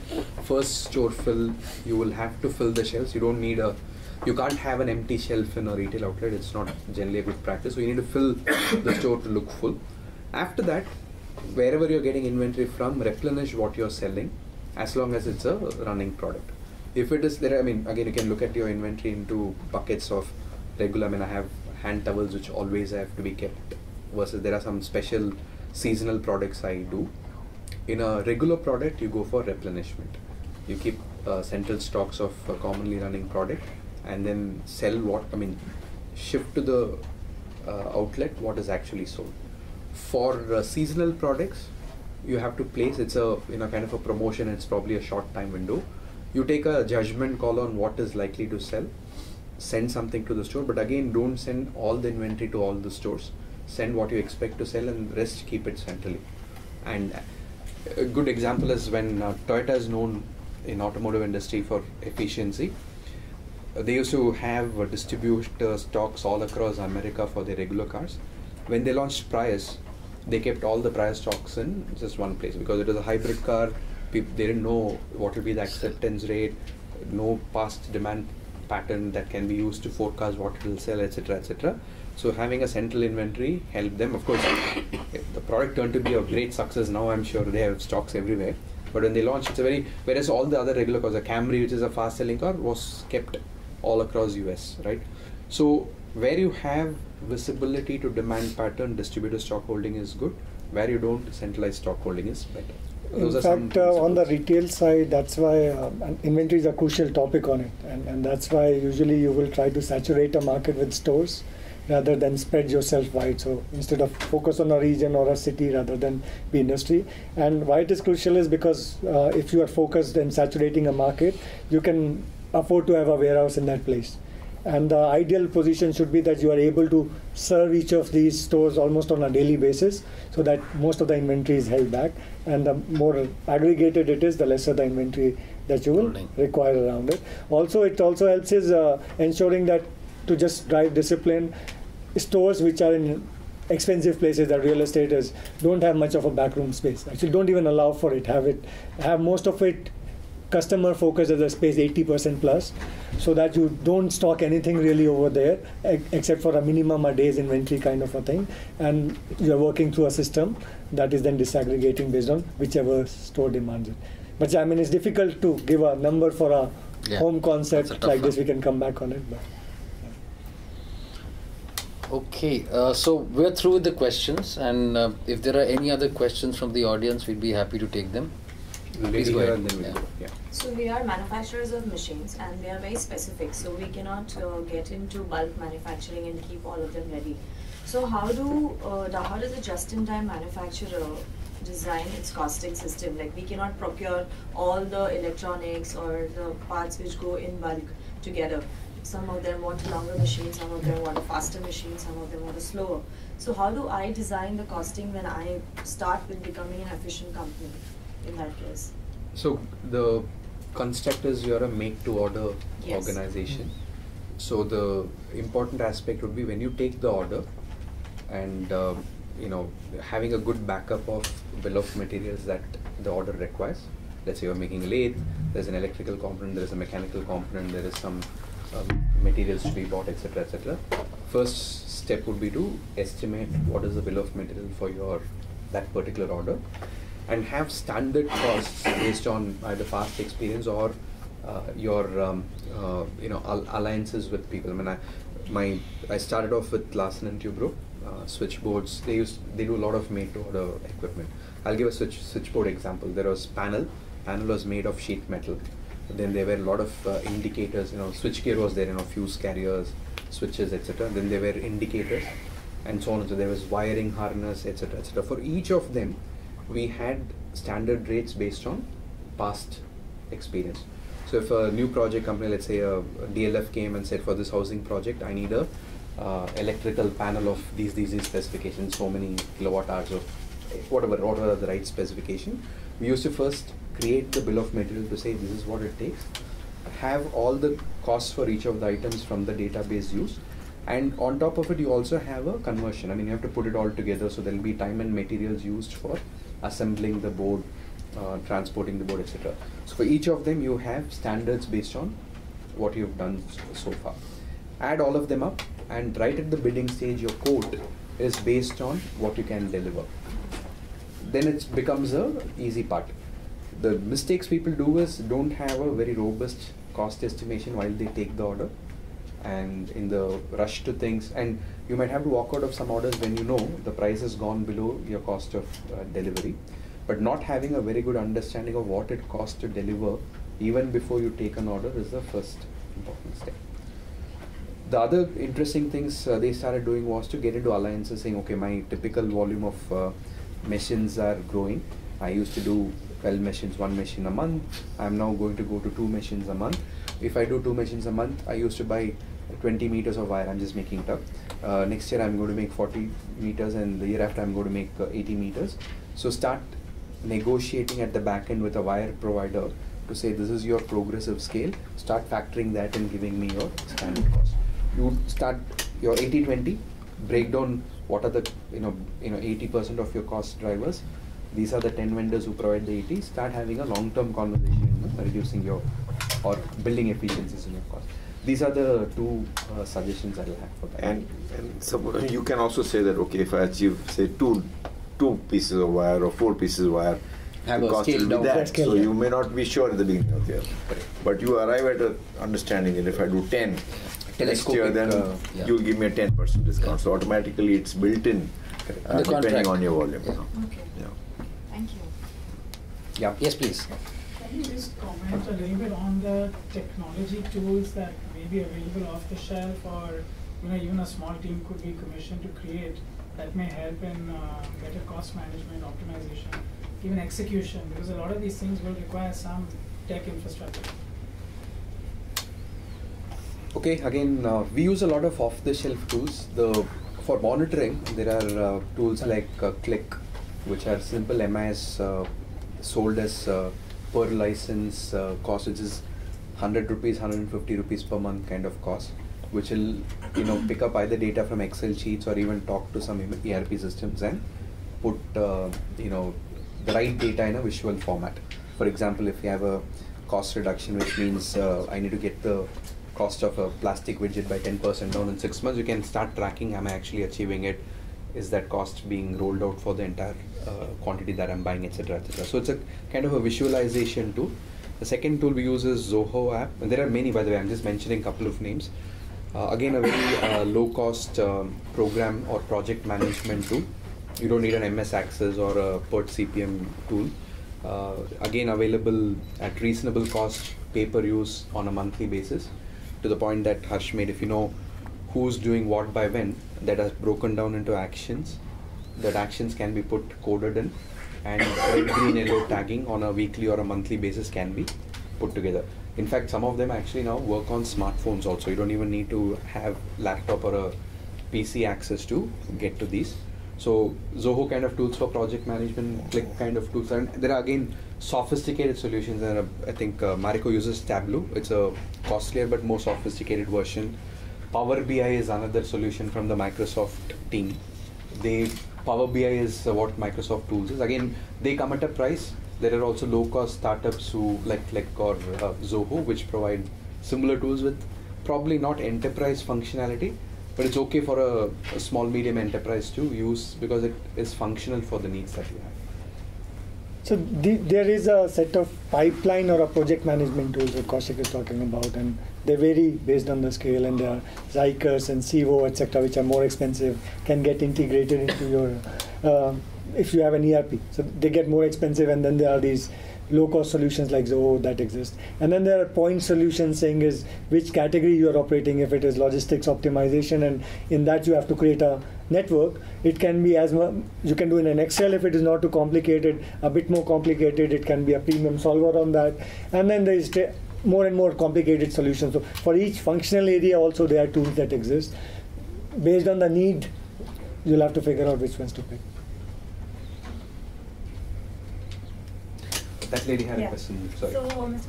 Mariwala had mentioned that it's better to get the outside in when you are going for cost reduction. So, how do we actually prepare as an organization before we go to another consultant, and what do we need to do in the organization before getting? Because a lot of times you go to a consultant and you tell them, okay, why don't you come in, and it doesn't work out. You know, your intention is there, but it doesn't. So, how do we prepare before getting someone else? A good option on this is first thinking through the objective. Right, and what is it that you want to deliver? It's important to then get and make it clear to the consultant saying that this is what I'm looking for. Even when Mariko was looking for projects, they'll come with a value saying is and it's good to be a bit audacious in that goal kind of a thing. So that's the first step around it. Second is develop a little bit of a view. Many times actually it's also good to do a first phase of a exercise on your own. Do a little bit around it so that the low-hanging fruits you have taken out. And then it is saying is, okay, now I understand where it is, this is my opportunity, and these are the areas. Then you get a consultant. Not be fixed, still give them an opportunity to come with a diagnostic, to share their broader views around it, because let them open your eyes. You will have some blinkers because you've been working in a certain way around it. A broader objective where they come and share, maybe this is not how you think, etc. Have a conversation, and then together agree on what is the scope of the exercise, where the value will come from. Maybe I would look at the cost first of all. What is how big is your company in terms of turnover? What are the costs? Aggregate all the costs, and then look at end-to-end costs, whatever is captured in your profit and loss account. Before that, what is coming in? Post that, what is going? And then see what is the total magnitude of your total costs. If you have done a lot of cost reduction projects, then you just need to be clear, you know. And then with that proposition, I think you don't need to prepare too much actually. All you need to say is internally, are you ready? You know, if there is a huge resistance internally, then that's a larger battle in my opinion. Yeah. So internally, are people ready to look at? But there are ways to convince them, you know. And that convincing is just not to improve profitability, but to get capability building. It could be putting back something back to the people. And then with that kind of brief, then you need to identify whom you can go to, you know. Because depending on your size, you need to identify 2-3 options. Talk to them, find out, have a personal chemistry, what is your chemistry with them. Do reference checks. And then decide to move ahead, you know. Just one qualitative, I'll give an analogy to explain what I'm trying to say. Consultant is like a coach. So if you have to reduce cost, it's equivalent to, let's say I have to become fitter. The consultant come and tell, okay, hit the treadmill 5 a.m. in the morning and do 2 kilometers in 20 minutes, right? Unless you do the running on the treadmill, it is not going to, you know, make any difference to you. Translating into a consulting project, you're going to get a lot of advice and hand-holding to make things happen, but the doing has to be done by yourself. So you need to have, that's where the resourcing, correct people into the team is important. To Himanshu's point, you need to start with a very clear objective. Okay, to Harsha's point, if I'm going to take an end-to-end cost, this is the scope, this is the expected deliverable. I want 10% cost taken out from, this is the areas that I want to do. This is the time I want to do it in 6 months, or I want to do it in 1 year. That's the second part. The third part is all, you know, once you know what you want and you're prepared internally to put your resources to do it, choose the right consultant. It's like a marriage. Each consultant has technical capability, most consultants have. But equally, there is a personal chemistry that is very important. Different consultants have different philosophies of working. I can give you two contrasting examples. There's an organization called McKinsey, and there is A.T. Kearney. We were together a long time back. Both the founders were together, but they split because there is a fundamental difference in the philosophy. McKinsey felt we will give the answers, tell the chairperson of the organization, and they then need to implement the answers. A.T. Kearney felt, no, I need to go convince the person on the ground and bubble change up from bottom. Both have merits, both have situations which doesn't work. So you need to be very clear what kind of approach that you want to take in your organization. According to the approach, the cultural fit of the consultant is important. You don't want an approach which you want it to be bottom up, but get a consultant whose approach in changing is top down. That will be chaotic. And vice versa. If you want a top down consultant, getting someone who takes a bottom up approach, as this is one dimension, there are multiple dimensions of generating that comfort between the consultant's philosophy of change and your company's philosophy of change. Also look at, maybe if you don't want to take a company-wide cost management projects or value management project, you may just say, I will only do in just to try in one function, supply chain or marketing. Then see how it goes and then expand it also. There are various ways, but for whatever you want to do, your internal people should be there, because most of the driven will have to be done by internal, and the consultant will work, normally they will work in teams together.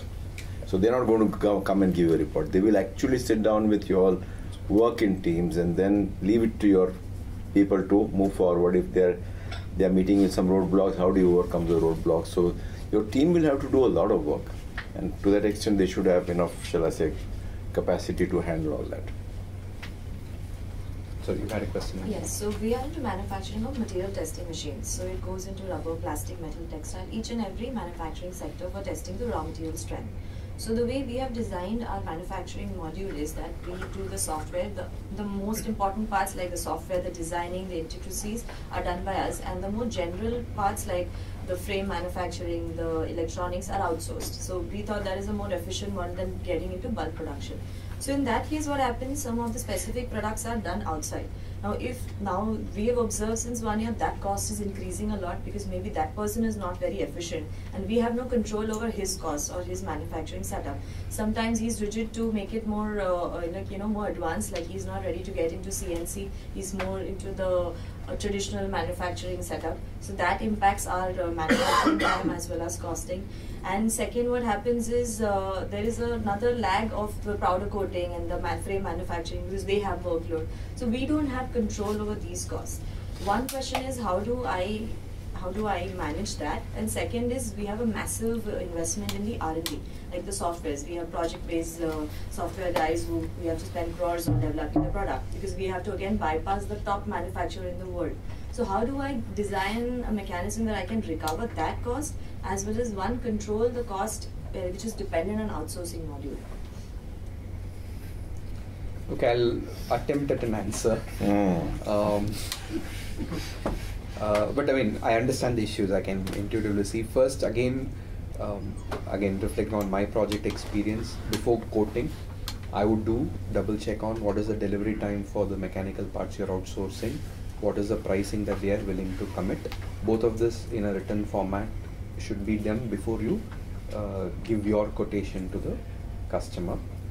That will hopefully assuage saying, okay, I don't have a problem that I committed to the customer that I'm going to give this in 2 months, but the frame manufacturer doesn't have capacity for the next 2 months and is only going to give 3 months later, leading to our customer being dissatisfied. So making sure all the critical folks are spoken both from a delivery time as well as from a cost to deliver point of view, that getting embedded into your client commitment, both price and service level, is a very important step.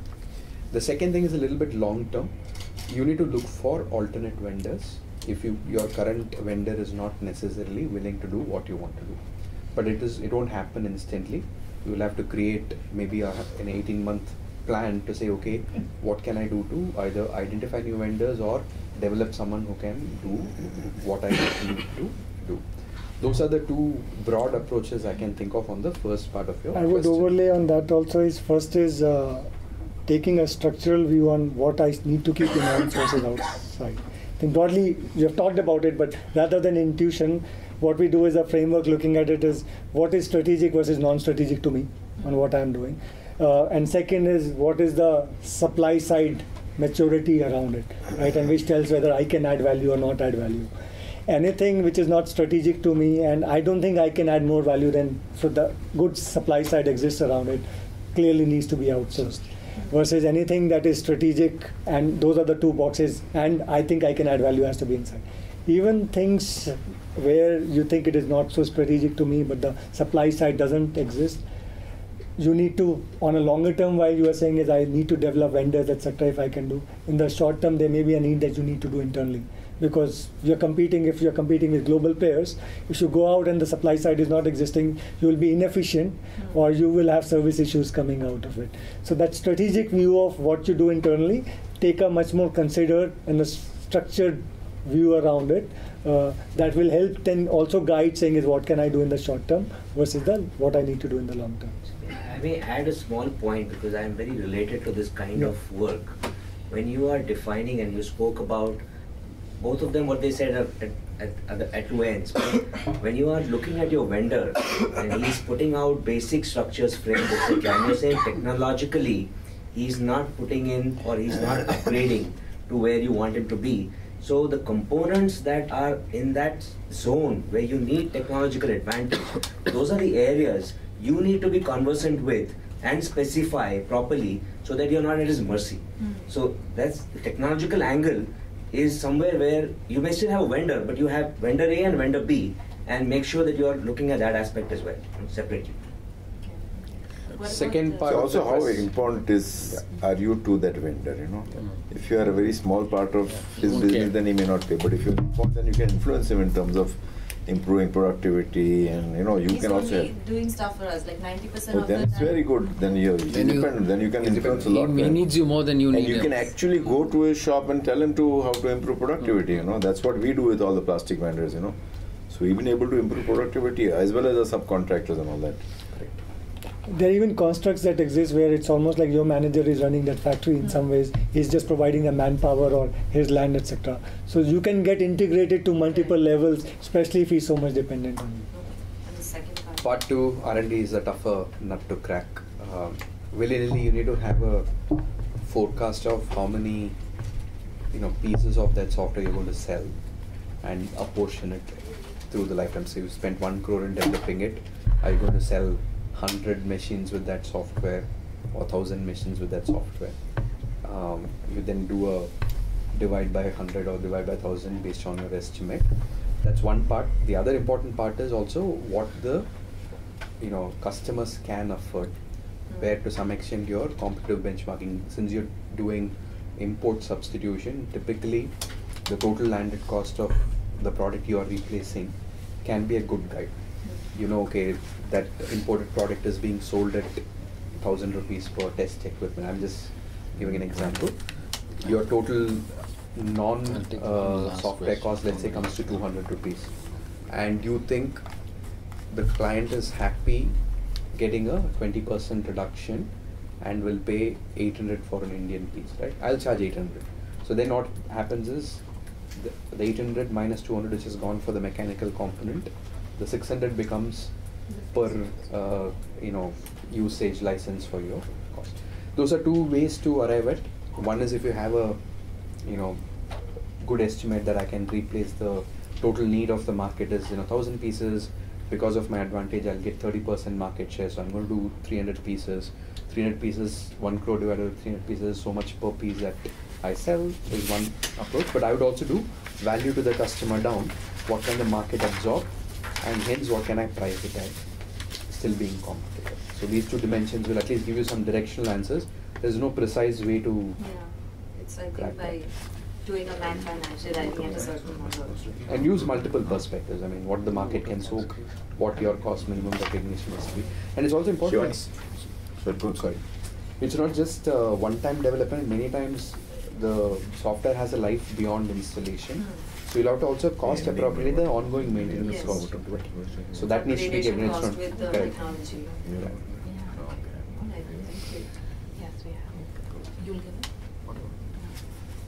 Can we just take one last question if there is any question? Because we're closing now. Okay. So Shivan, come. Thank you. Thank you, everybody. Thanks a lot. A round of applause to all of you. So we would like to really thank all of you. I think I'm sure all of you guys kind of had like a very insightful session. I could see like a lot of these questions kind of pouring in, and we are happy to connect, you all to these people over email, call, whatever. Happy to do that if you all want to take any conversation forward. I think a couple of things which are exciting for ASCENT in terms of lining up. One of the things is that we are launching a Chennai chapter, and we're going to reach out to you in terms of any referrals that you all have in Chennai who you all think could be a part of ASCENT. So that's, I think, one of the big campaigns that we're working on right now. And I think the flagship event is coming up again for us, which is the ASCENT Conclave. That's happening on the 22nd of November, which is going to be at St. Regis again. So we will send out the official communication, but please mark your calendars so that you're going to be there. And just as a small token of appreciation, we'd like Harsh to kind of give you guys like a small, from our side, please. Thank you. Thank you, Harsh.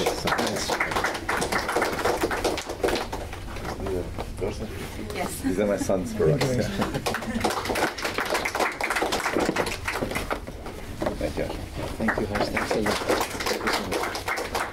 So we've got lunch for you guys, and we request all of you also to kind of stick around so that if anyone wants to kind of engage with you people in the break. Sure. Okay? Thank you. Thank you. Yeah. Thank you so much. Thank you so much.